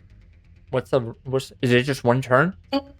it just says follow command on its next turn. It just says that it follows the command on its next turn. Okay. All right. 1 round. 1 round. Okay. All right. So you got about 6 seconds that Signy has stopped, and she's not moving, but she's clearly eyeing the ship heavily. And she's like, "They're in my head." Can Ethne cast Divine Sense Uh, on? you may, but that would be your action this round. But I'll count that the arcane lock is still going on the juniper. So. Okay, Ethne will also stay like interposed between Signy Gotcha. and the Understood. juniper. Understood. I'm gonna say these guys aren't But I here will for use this. a charge of Divine Sense. Okay. Use a charge of divine sense. Yeah, 1 sec. Let me just real quick, babe. Real quick. How the hell is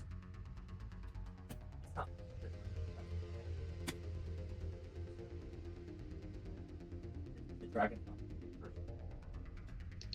Okay. Alright. Divine sense. Can you post that for me? I wish that I could, but it's not a That's okay. spell in my. That's okay. spellbook. It's faith. Just read me off the categories. Sorry, I would tell you that if I could, but it's not even something I can hover over. Divine yeah, I sense. found it. Just kidding. Celestial boom. fiend or I undead. posted it for you. Celestial Okay. fiend or undead. Okay, all right. Celestial, nothing. Fiend, nothing. Undead, nothing. Make me an insight check. Ethne will say. Actually, I wish Toad was here. Right? Actually, no need required. Ethne would be able to deduce this. Signy is a celestial. Signy pings as a celestial, and Signy is currently not pinging it as a celestial. Okay, that's Ethne's okay. round because this is 6 seconds. Val, what are you doing? That's our Signy.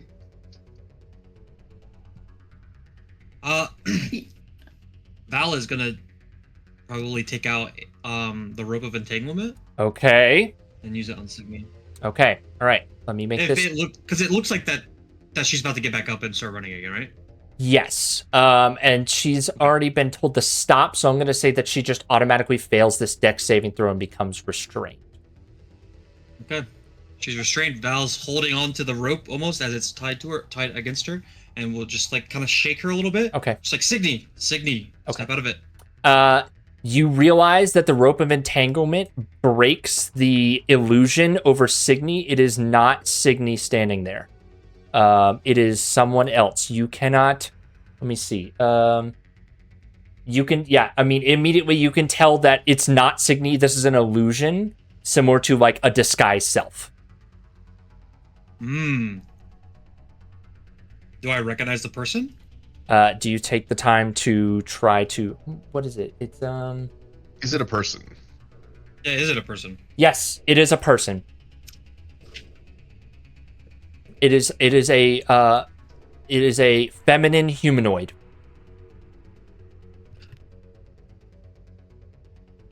And they seem to be doing something with their jaw. So both of y'all have. I'm gonna clamp their jaw shut. You're gonna clamp their That's jaw the opposite. shut. You need to open it up. You need to open their mouth up. Okay. All right. Make me a. What would this be? Athletics, and then I think it's for Ethne. they're trying to cast a spell, not like a cyanide pill.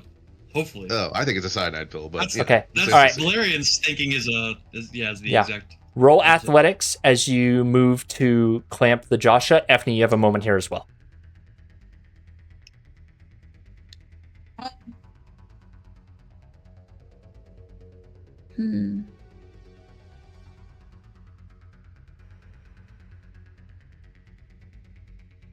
I think Ethne will move to Val and Signy and try to help Val restrain Signy. Okay. Signy is restrained. Let me just move. Yeah, no, that's fine. You can leave that there. I gotta scoot you for a second. I think he kind of stands more here, so he's still in the way. Signy is restrained.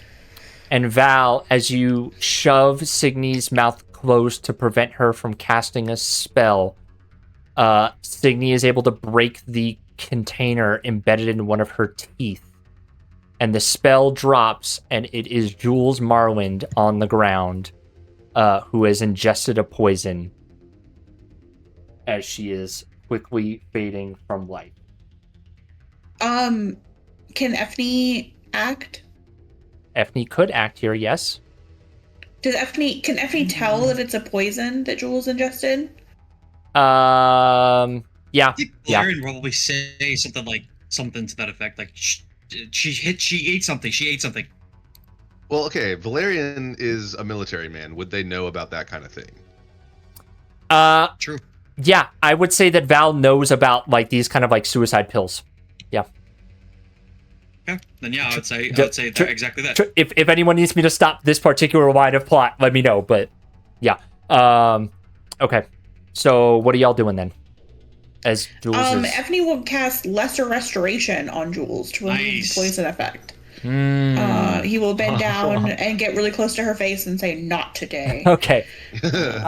This is a give her a little kiss. This is a really strong poison. Oh my god. And so I think there needs to be some sort of skill roll here. I like that the spell can do something to fix this issue though. So let's make this.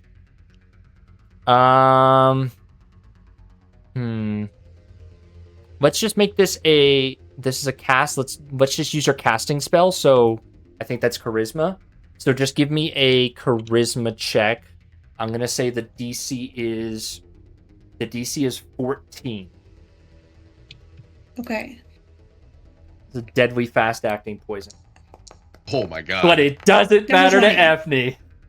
Oh my FD, god! FD natural smolders 20. the poison away. Okay. Yeah.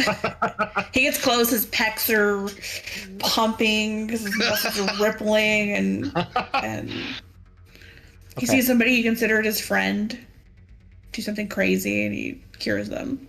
Okay. All right. So Jules is on the ground, prone, restrained, and she is currently she's on the ground restrained, and her mouth is still being clamped shut. So that's where we're at. Let's move the camera real quick to our other two participants of what's going on the rest of the ship. So you've got Krath here. You've got let's move back to this being regular, just Altaic. So you've got Altaic and Krath here, but y'all can grab anyone you feel like is necessary for your scenes to address the folks who are recovering, but also all the ship's hull is dumping stuff. Are y'all trying to do anything in this moment? Were the other people that were given potions? They're still fine. They weren't poisoned like They are not. Effie was? They are not poisoned like Oh. Effie was. That's good. Krath then I don't think has any idea what's going on. I think he's No. just tending to the people down there. Okay. Yeah. Is he burning his last? Is he burning any more to stabilize anyone else? Stabilize Erebon?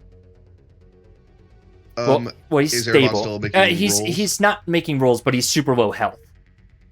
Then no, Krath will save it because this Okay. might still be an emergency. He All doesn't know. He hasn't been given the all clear yet. Gotcha. You know? He's got one level cure wounds spell slot left.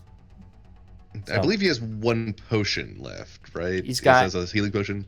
Yeah, he's got one healing potion and one cure wounds left. Okay, gotcha. We're holding on to those. Okay.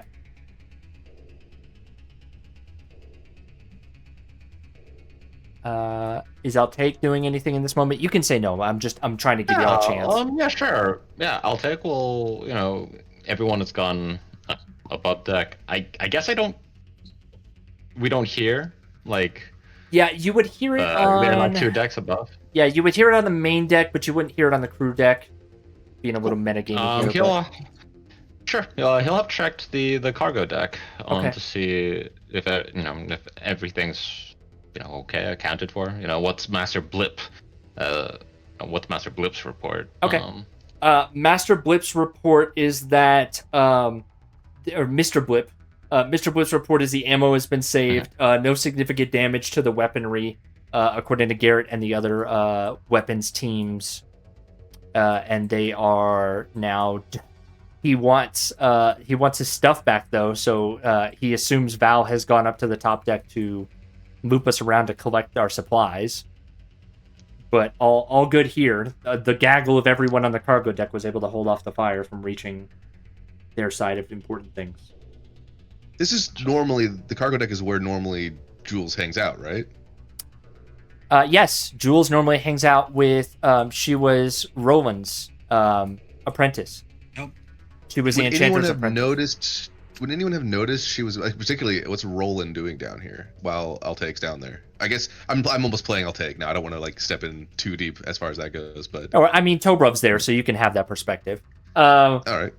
So yeah, I mean, you and the gang would have been trying to do your best.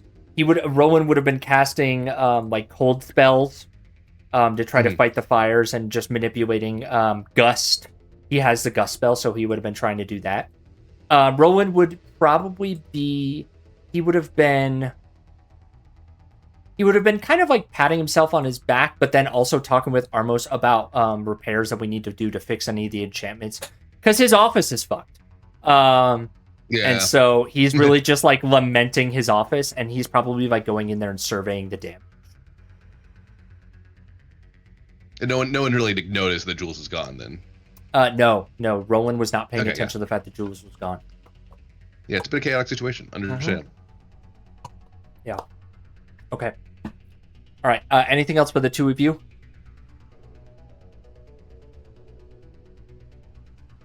I got nothing. Okay. All right. We'll go back up to the scene then with Jules, Effney, and Val. You now have a prisoner.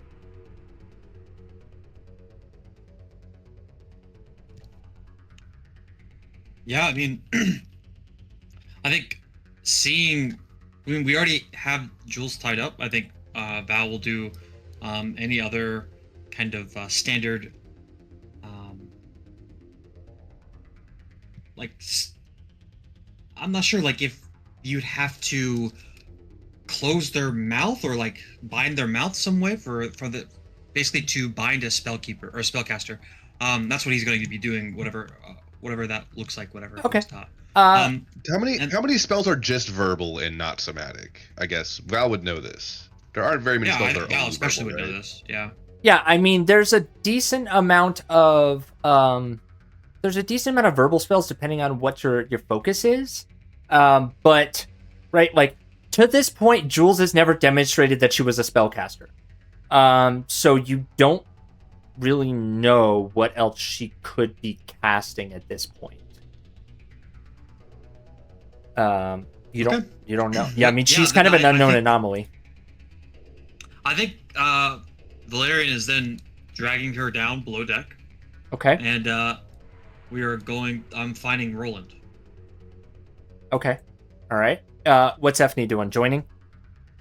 Yeah, I think Effie will follow Valerian. Yeah. And keep an eye on Jules. Effie is acting chief of security. So, okay. All right. At this point, there's a lot of strange looks that everyone's looking at. Jules being paraded down past everyone. So now everyone's kind of suspecting something's up, and you're trying to go approach Roland, correct? Yeah. Okay. So the three of you, I'll just drag you down there with Jules in tow. Approach Roland, and as you walk into his office, with Jules in tow, he's like, "Oh, I've been wondering where she was. I need her to help me determine what files may have been damaged. What's going on, Captain?" And he starts looking with some concern. Jules was transformed into Signy, attempting to escape the ship. I need, once Krath is done, to examine her, but if it is the worst case scenario, Roland, I need to know anything that you know about Jules. And is Jules, by the way, is Jules conscious at all? Jules right is conscious. Yeah, the poison was flushed out of her system by Effie, so Jules is conscious, but she's not saying anything. She's just kind of like surveying everything around, like looking around with kind of like a cornered cat look. Okay. How? I think I'm just gonna prop Jules up on the chair, basically, and just say, I need to know what you know about Jules. If there's not something wrong with her, there is a major problem. Okay. At this point, this commotion could have attracted anyone who wants to be involved in this scene via any sort of characters. Unless specifically, Val, you're closing the door and leaving it to just the four of y'all in the room. No, I think Val's just mad right now. So I think he is just kind of blurting out. Okay. All right. Also kind of in an attempt to get like Krath around, and also to find Signy. I think he's actually probably looking at Togrov or Saranlo. Yeah. And just saying, find Signy. Who's like, since we were missing some officers who would have been promoted to, like, you know, standing officer essentially. Standing officer. Okay. So Effie is chief of security. Who else would have been missing? So with Krath obviously took over as ship surgeon. Yes, Krath took over as ship surgeon with Toad gone. That would leave for chef things. That would have left Lucar in charge of the kitchen. On the science side, you don't have anyone in particular that could take over as a xenoarchaeologist. There's some that could potentially. Does Toad have anyone in mind? Yeah, Toad. That's up to Toad. I think Toad would have approached Glaven Lockett about something like that. Okay, understood. Yeah, they're not arcane minded that well, or but they like to learn, and they like hanging out with you. So they will try to learn anything that you will teach them because they like spending time with you, Toad. Tobrov would still be in the same role in the security team alongside Sir Anlo. And then Altaic is, technically an officer here as well. So you've got that going for you. I think Ethne will also order a couple people up to guard Oak Blossom. Okay. Ethne orders a couple. Like Marn Spear and maybe some of the other security non-officers. Yep. We'll pull the firing crew from the ballista who will stand guard over Oak Blossom to make sure that there's nothing going awry there. Okay. And then we'll say Lila as a big name. Yeah, we'll do that. That makes sense. You've got a decent gaggle of folks protecting Oak Blossom at this moment. Okay. All right. So there we are. Altaic, you can hear what the hell's going on in the study. Or the library, whatever. Yeah. He's going to ask if, do you need any help questioning or questioning Jules, finding out more? Baltic makes himself known, 100%. Blair will call him in. Baltic, come. Okay. Can you, before Krath gets down here, can you examine Jules? They were transformed as Signy, trying to escape. More like disguise. Mm-hmm. It's more of an illusion than I think Val would know that. Just like an illusion magic, not like a physical transformation. Right. Yeah. Like, disguised as them. Gotcha. I guess I should ask, where's Signy? Do they? And at this moment, while kind of waiting for a response, he's going to begin detect thoughts. Okay. So y'all want to try to look for who are you dispatching to try to look for Signy? Sir Anlo and Tobrov, I think. Okay. Basically the two nearest. Okay. Tobrov's a hunter. He can search. Yeah. Okay. Sure. We'll do some rolls off of them then. To help for those rolls, that would be Eugene and Rick. Both of you give me 2 places that you would probably start looking for Signy. Let's start with Sir Anlo. Let's hope she wasn't with the cargo. Okay. Yeah. So you double check the debris. So you check the debris, and then what's one other place you might check? There's not a ton of privacy except for like the crew deck, but most everyone should be accounted for, right? Cargo deck is filled. Yeah, maybe like any like empty. Yeah, maybe just like checking through the rest of the private rooms on the crew deck. Okay. All right. That'll be an investigation roll for you, Tobrov. We'll call yours perception based, but same kind of thing. Okay. Two potential places that Tobrov would think to look first. Tobrov is going to check in the food pantry. We have a food pantry, right? Yeah, you have those chests of preservings in the pantries.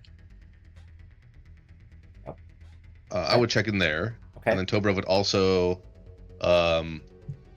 just kind of on a lark, check the officers' rooms. Okay. All right. So let's do investigation for Sir Anlo and perception for Tobrov.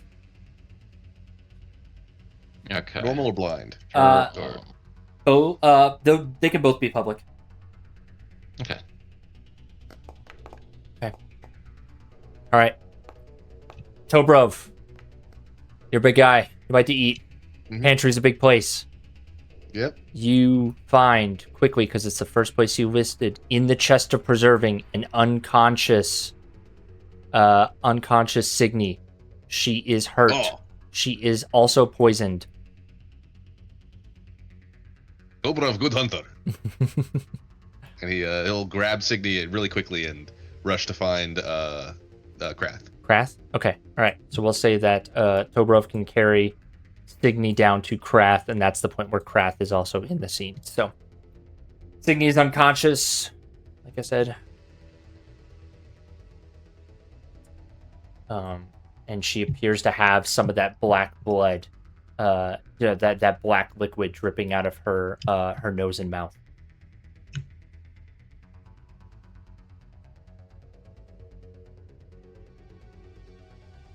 If Tobrov has found Krath, Krath will definitely then use his final healing word. His final cure wounds. Okay. Oh, cure wounds. Yeah, excuse me. The better one. No worries. Okay. Who runs Signy? Val. I'd like you to make your second death saving throw with advantage. Oh my.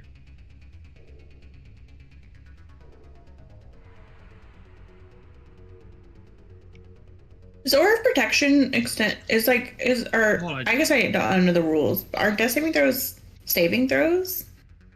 What's that? Signy has Aura of Protection, which just says that anyone within 10 feet gets a plus 2 bonus to saving throws. Does that include death saving throws? Signy does? You mean Efni? Oh, sorry, Efni. Sorry. Yeah. So you said plus how much? I think it's 2. Okay. Yeah, that would apply in this scenario, considering that they're right there in the hallway. Your charisma modifier. Yeah. So an additional plus 2. Yeah. So go ahead, Signy. I'd like you to make me a death saving throw with advantage, blind to me, and it would be plus 2. So, I mean, if you want to just type, R, whatever the hell it I is. think I could do it. I just basically put Signy at 0 HP. Okay.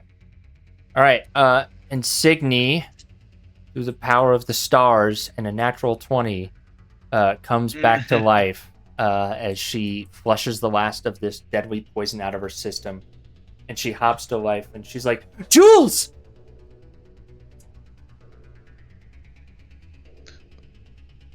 What happened? What happened, Signy? And she, looks up from the ground and points at Jules in the chair. Damn, bitch! We've been looking for the mole! She's right there! She tried to kill me! Whoa. No need for harsh language. I have sensitive ears. You feel black blood flowing through your veins, big guy. It sucks! I could have died! Thanks, Krath. I don't have a voice for Krath, so Krath just thanks you. Yeah, it's fine. It's fine. I'm gonna just look at. I still have basically held on to the rope of entanglement. Yeah. On Jules, and well, as of right now, you are a prisoner of Onder, and Roland, you are being investigated for any ties to Jules. I need to know what you know right now. Captain, I'll tell you anything you want to know. I had no idea what the hell this was. I had no idea that this was happening. I promise. I thought she was just a good assistant.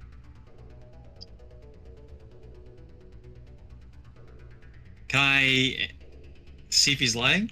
Yeah, you can roll me a blind insight check.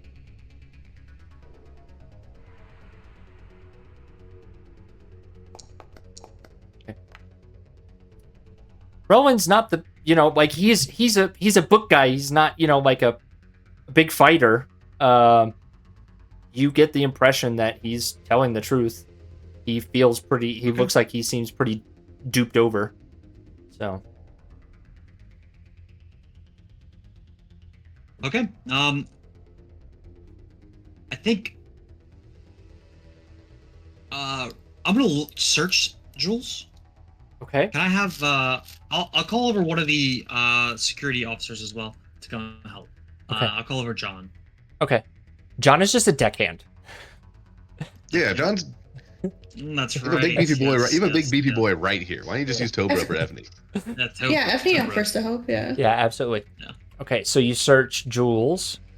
What you get is a hand crossbow that was hidden in the sleeve of her arm. It was like a one-time use hand crossbow that could be reloaded, kind of like Assassin's Creed style in the wrist. You get a rather long, almost like machete that was buried down her shoulder blades. That's categorized as a short sword. And then you get, you can tell that underneath her normal appearance fabric, you can tell that she has studded leather armor underneath there. And then lastly, you see you find yourself with a sending stone.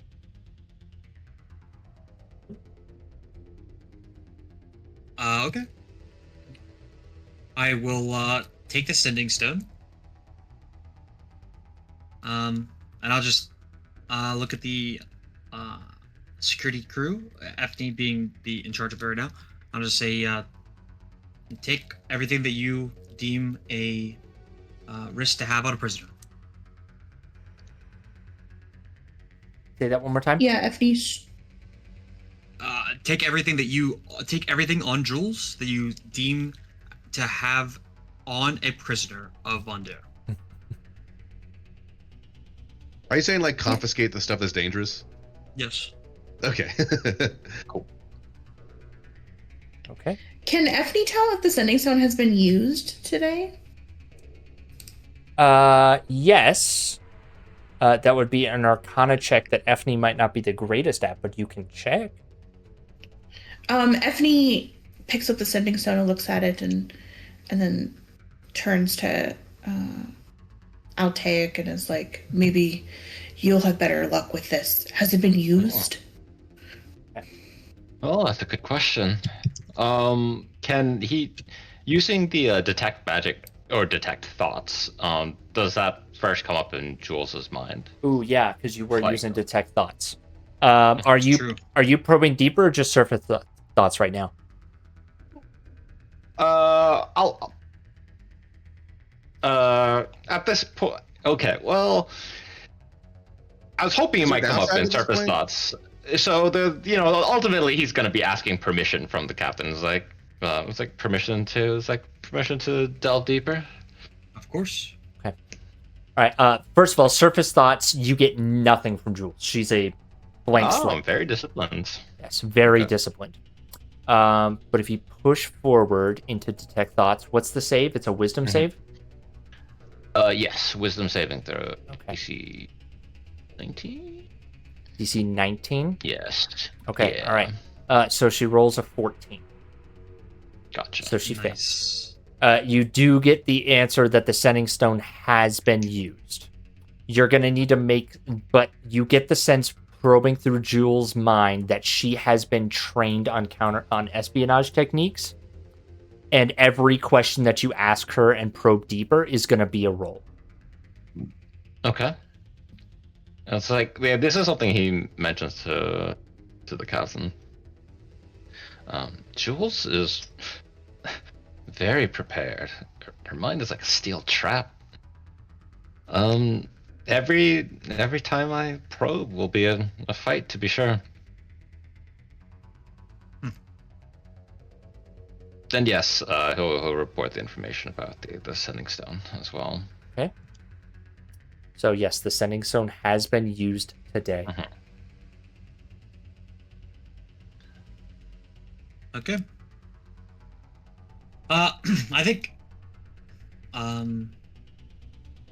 we'll just obviously we'll keep it, but I think Valerian will probably try to keep the sending stone near him. But yeah, we march Jules down to the FD if it's good with you. I think we put Jules in lockup in the cargo bay, and we Mhm.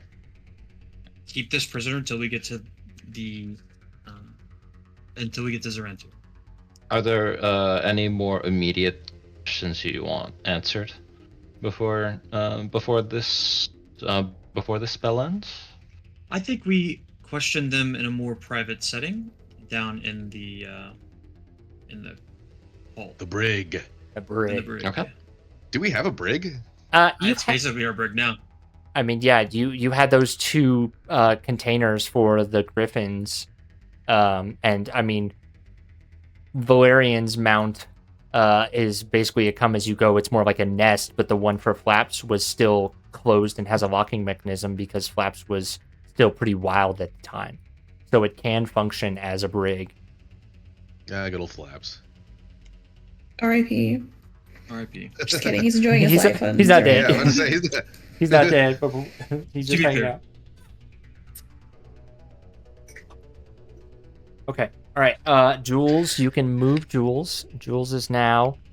You have to break you can restrain her with like some sort of like bindings, but you have to let the rope go. unless you want to just like Okay. stand there and hold it. Yeah, I'll let Rue go. Okay, all right. Who will bind Jules? If anyone has rope, Effney can. Okay. Effney can bind with rope. Let's do a. I'm gonna check. Drink. Yeah, I'm gonna I call think that. Effney is also trying. Yeah, he's gonna try to tie them tight. Yeah, let's do athletics for Effney. See how good this is. Okay. All His right. rippling muscles as he ties the knots. Blood trickling down one of his nostrils. He's fucked up, but he's shirtless still because his shirt burned off. And how's Jules feel about this? yeah, Jules like, damn, I miss out on Effney. My one regret. Effney's passive perception picks up Roland watching a bead of sweat roll down Effney's glorious pecs. As he turns, another bead of sweat like rolls down the middle of his back and into the bottom, like the top of his pants. And okay, all right. Jules is restrained. Obviously Effney had to bring her down. Clave and Lockett, I would say, are not. They're not here for this.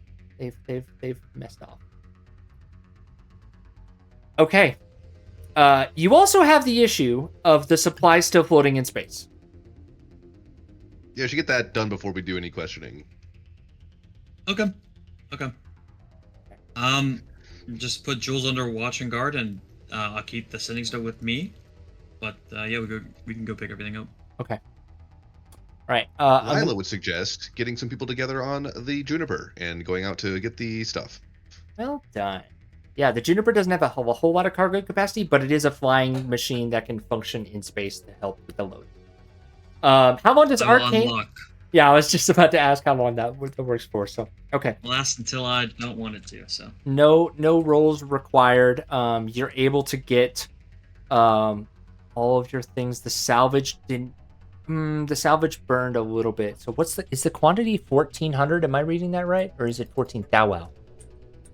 Yeah, it's 14,000. Okay. All right. I need to roll. See how much was lost of that. I'm just gonna roll.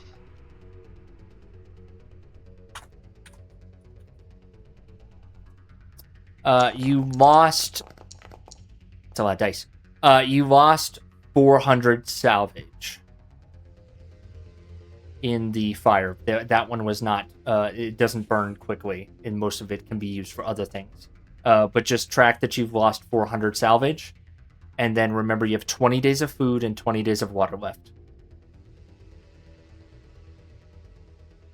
But everything else has been redeemed. So, yeah, because each quantity of food and water is 30 days, so you're a little bit less than 1 on the quantity chart for food and water. Otherwise, that you're able to recover. Do y'all want to take a break before you interview Jules more? We kind of press a little bit further. Yeah. Mm-hmm. Yeah.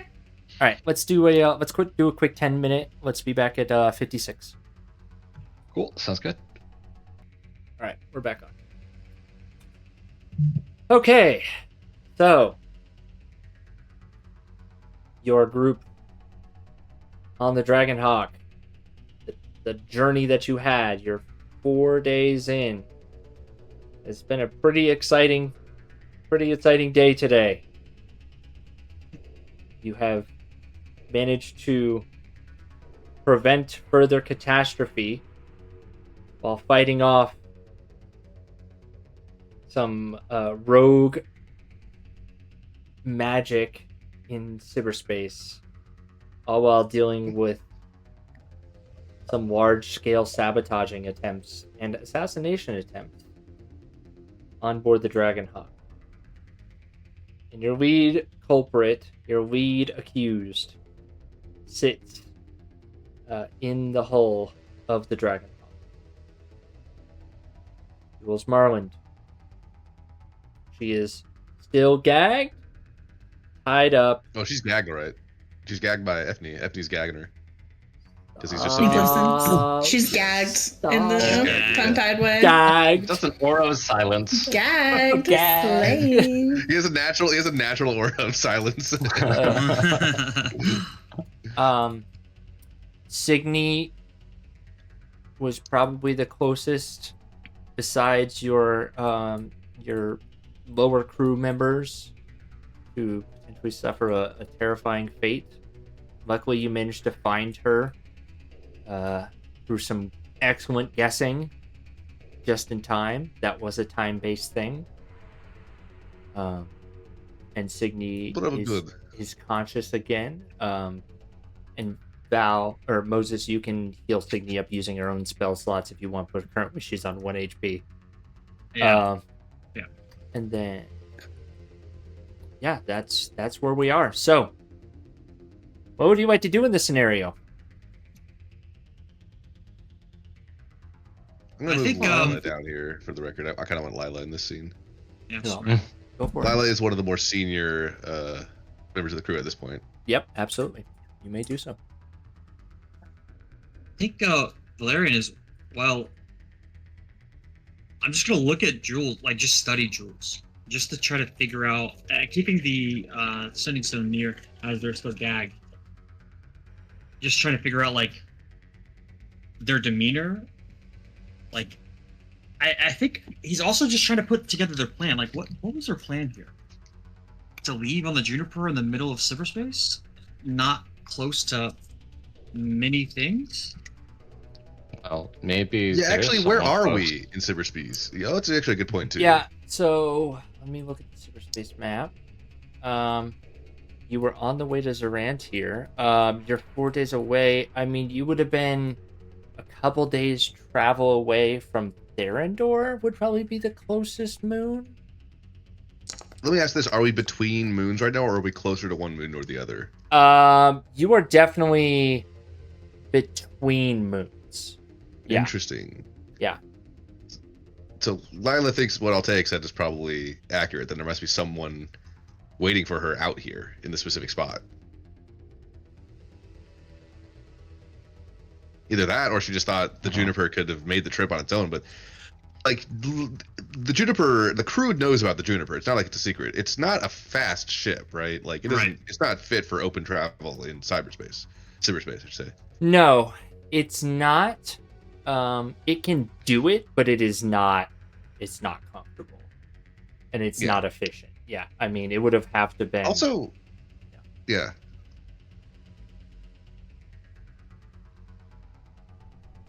So to that point, do we want to send someone out on the Juniper to search around the ship, make sure there's no nearby threats? I think just having someone on the telescope that we have, I think is probably good. And I think Valerian will. I think I'm going to call down Roland, and then I'm going to send for a message to Signy once she is feeling better, or to appoint someone if she's not, to go make sure that it's all hands on deck, that people are, if you're healthy, you are looking around, even just using your eyes on the deck of the ship to find what else is out there. Okay, do we have people manning weapons? Yeah. Yes. I would assume you're in combat. You're in combat. You have not left out of you have not left out of combat stations, and more so you're on a recon sweep. So let's do Signy rolling the perception check, and it'll be a +2 using the telescope. Okay. As your navigator, I feel like she can step into that role pretty quickly. She's feeling better now that she has been able to heal herself of the toxic poison. She is definitely shaken up. It is someone who just almost got killed, but right, she's been alongside the shore party enough in life or death scenarios where she's handled a fight or two. She's, she can handle herself in a fight. Okay, all right. During this conversation, you have not received any reports of any. Because you guys are kind of still dead in the water, right? Since you're not actively flying. But no reports outside of the rampant spells that have seemed to head off in a different direction are not currently heading towards the ship. Nothing else significant to report. It's all dead space. Oh.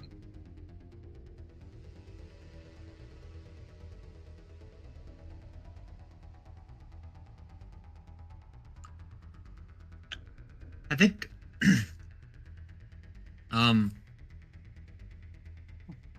at least Well- with go ahead. Well, it's like I think there are a number of pressing questions. Right. Yeah. Like, are we certain that it's over? Maybe she's not acting alone. Well, it seems that she's not acting alone with the this little rock here. I'll hold up the sending stone. But even on the Roland- ship, Uh, Jules. True. What is your question Mhm. for Jules' steel trap mine? I suppose I could just make it broad. Who are you working with? Or who did you work with in this plot?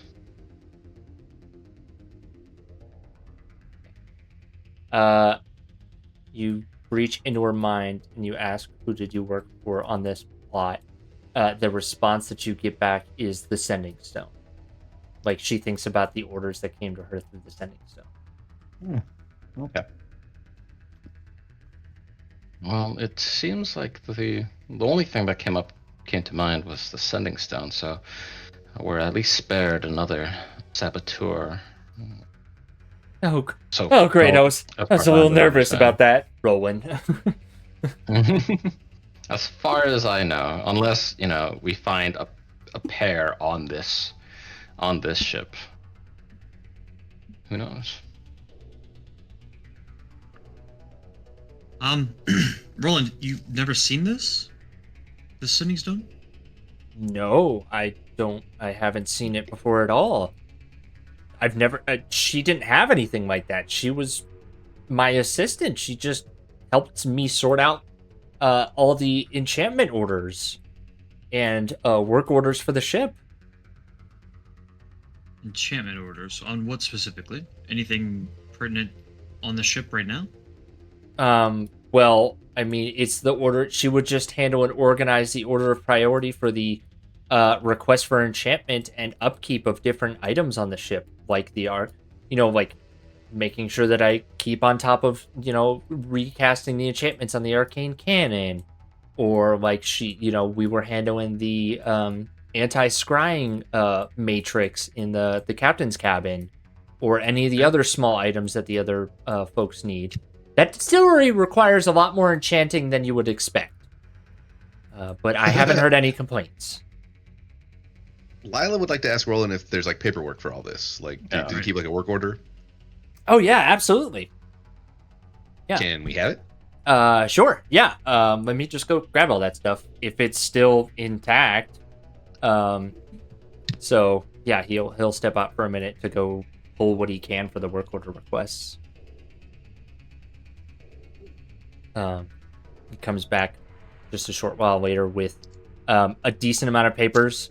And then he's like, yeah, a couple of these got burnt, singed on the edges, but they were kept inside the cabinets, which what was inside the cabinets surprisingly well. However, there's going to be a few things that are kind of delayed. If you want anything specifically done for officer, special items enchanted, I lost a good amount of my materials. And I'm only crying on the inside. It's cool. But here you go. And he'll hand over the work order listings and taskings to Lila. Yeah, Lila will. I mean, I don't know how does Lila know what the crew has ordered, right? Like, does she know what the officers have made orders for? Yeah, so Lila, as the security team, right, would have a fairly good understanding of who needs what when. Give me a. I guess this could be either. This feels I'm like an looking for discrepancies, basically. Yeah, you're looking for discrepancies. Yeah, give me perception or investigation. Right. I am better at perception, that's for sure. Sure. Blind? Yeah, let's do this blind. Boosh. Okay. You don't see anything specifically that jumps out until you see a work order that's been consistently deprioritized. Anything requested by Glaven Lockett, she was deprioritizing. Huh. Oh. A pattern emerges. She's racist. Yeah. What were they requesting? They were requesting, like, for them, because they're new crew members, like, there's some folks that, like, there's certain things that are given as part of the ship, like small wands of prestidigitation to, like, help clean your areas. They were also inquiring into, like, potentially better tools, like enchanted tools and stuff like that. That would have been shot down, but it never even made it to Roland's eyes. So it was just a lot of, like, basically, like, anything and anything that they were asking for, they were being consistently denied or shoved down underneath. Can't imagine what they think of us. Oh no. Yeah, we're gonna have to apologize. We'll make Toad apologize. We should contact them, by the way. I can cast sending to our advanced team. Oh, that's a good point.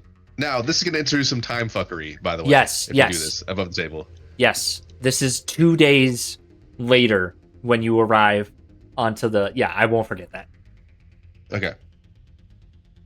So what message do you want to send? We've been sabotaged. Jules sabotaged us. No loss. It's like no loss of life, but many casualties.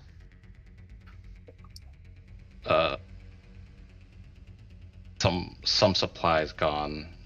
Jules is working with a conspirator through a sending stone.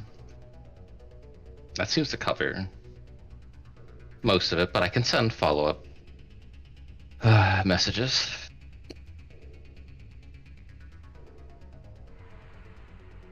Anything else? Let's try to get a better interrogation before we send more messages, I think.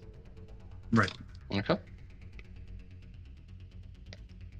I'll probably need to recast detect thoughts That's fine. as we go through this. Yeah. We'll say how long does it last for? 10 minutes? It lasts for like a minute. A minute? Okay. Yeah. So we'll say is it a ritual for you, or it's a straight up spell? I think it is a straight up spell. Okay. We'll say every 2 questions, every 2 rolls, every 2 prompts of Jules, you'll have to burn a spell. Yep. Sounds good. Captain, can I? Lila wants to tap Valerian on the shoulder. Captain, can I ask a question? Of course. All right, Lila will ask Jules, hey, so what's up with these work orders? Why were you deprioritizing Lockett and Glaive so much? And I think the goal here is, like, this just should be maybe an unexpected question for Jules, and maybe that will reveal more thoughts than, like, asking her, like, who are you working for? What's your goal? Like, stuff like that. Okay. All right. Let me do that wisdom roll. Actually, really smart. Even if it just is like, because I'm racist, that would even be revealing. Yeah. Right, yeah. You get a brief image of her looking at Glaven Lockett, and all you hear in response, I'll take, is just traitors. Well, Lila wouldn't know anything.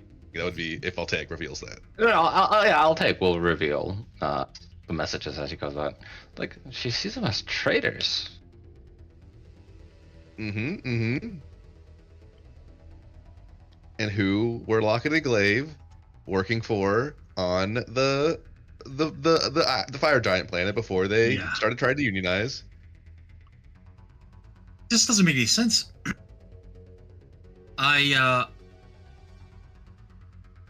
Jules, have you always been working for Braylon? Okay, making another roll. So this is roll 3. So just your tracking.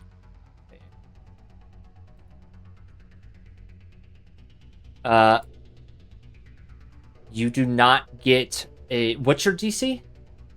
19. Damn. Okay. Yeah. All right. Yeah. You get flashes of her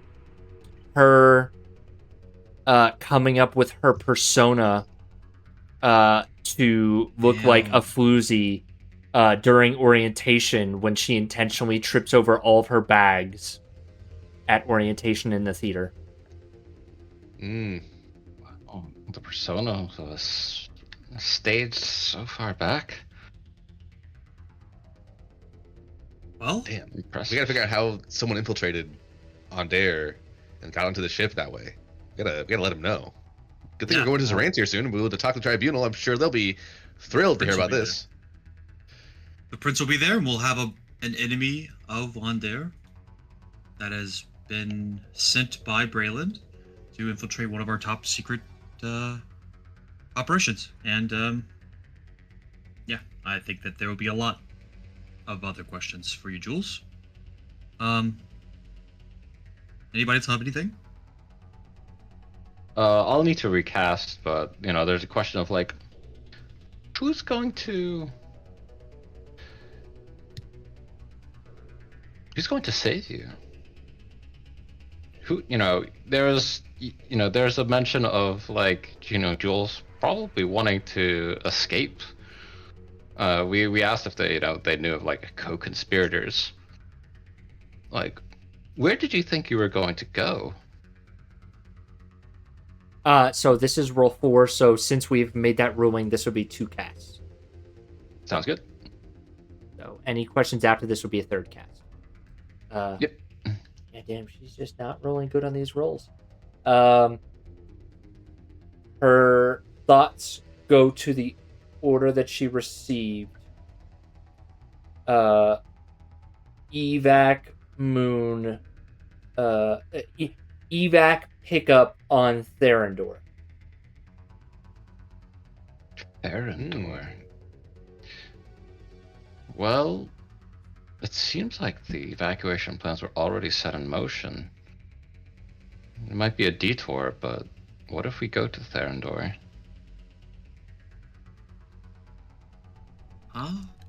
We will have to wait back word from...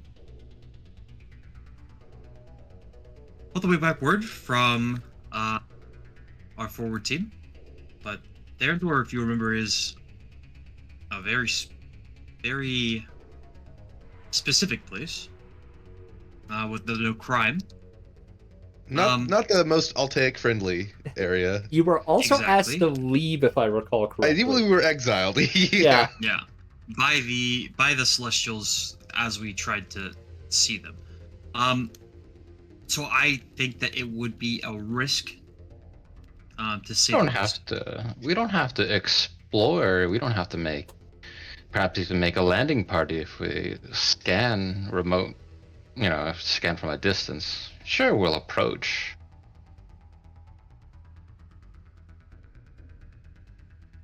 But it feels... Well, currently this feels like an interesting lead to follow up on. It does. It does. And I think that I think you're right. Maybe we do go near Therendor, but we are not necessarily scanning the moon, but we are scanning for Braylon. Mm-hmm. However, no. Actually, no. What if we catch up with Braylon? What are we gonna do? Tell them that we have one of their prisoners? They've already tried to kill us. Tried to kill you, certainly. I say we go to Zarantir to tell Ondair and the prince exactly what's happened, and Ondair will make an official statement. I don't want to engage in any any warfare tactics, especially whenever we're due to a tribunal, and this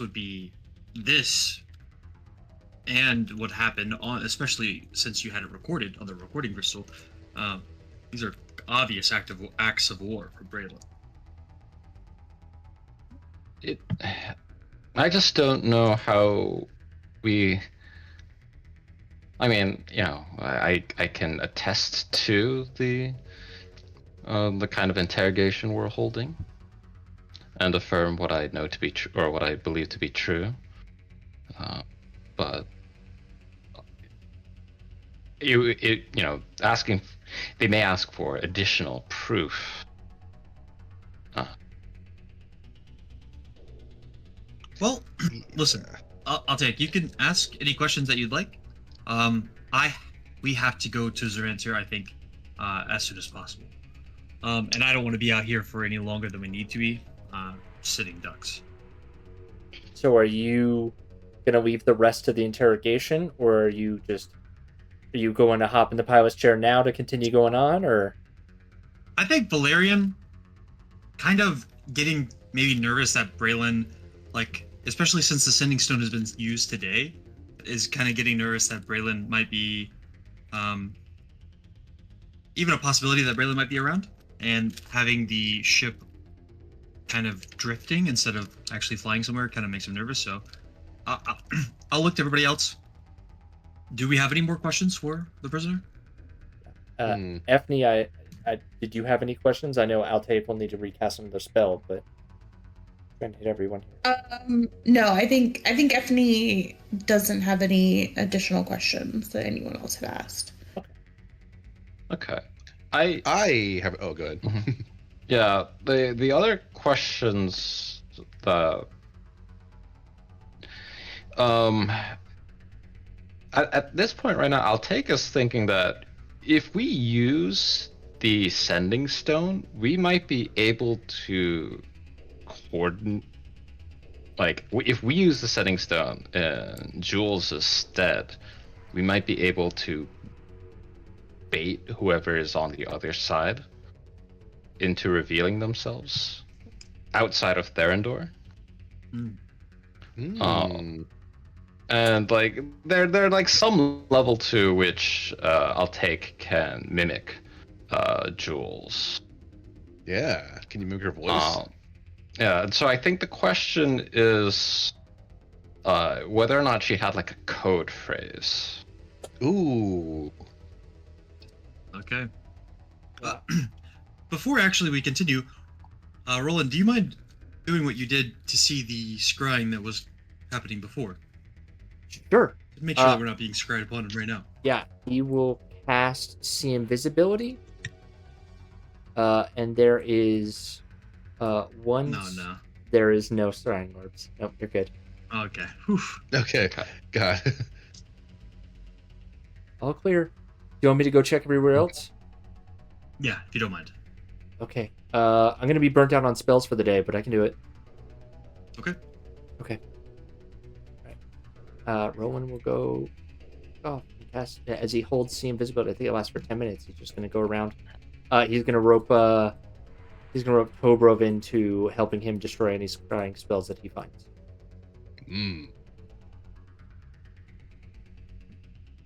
Hey, Jules. Did you use a code? What did you use a code phrase? And what was it when speaking to your conspirator? Okay. All right. This is the most important information that she has, so I'm gonna give her. Okay. I'm gonna give her an additional bonus for this. She is fighting hard on this.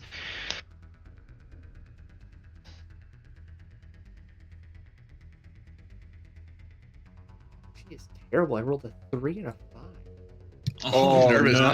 no. She's nervous. Yeah. So she thinks about her notebook embedded into some notes in Roland's office that is basically her code book, that is her rolling daily cipher. Damn, someone's gonna have to after that. A written record. Perfect. Well, that makes things, well, not convenient, but Makes it easier for us to track. Any other questions? I actually have one more question. Lila would like to ask Jules, why did she save those people in the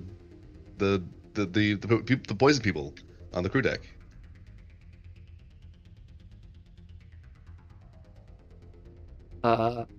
Sell the identity of Signy and buy time for her to get to the Juniper.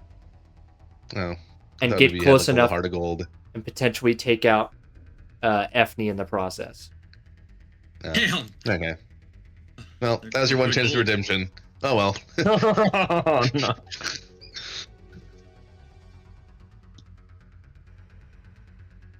I will cast Arcane Lock on the cage. Yep. Host it for me. I will, sir. You're dealing with a turncoat here, so.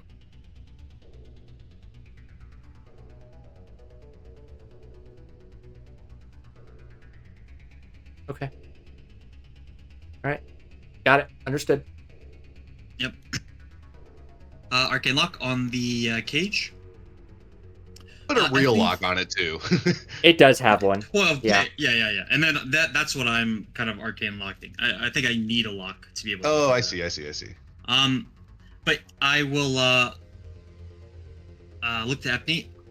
Efni as the de facto leader of the security team, just please have two people down here at all times. And if you can, try to have someone that is a spellcaster of one of those two to ensure that they will recognize anytime that Jules tries to pull anything, and can shut them down easily. We will get to Zorantir. I think if that's agreeable with everyone here, as soon as possible, and keeping a almost a half battle ready crew, as we are essentially harboring an enemy of Mondare.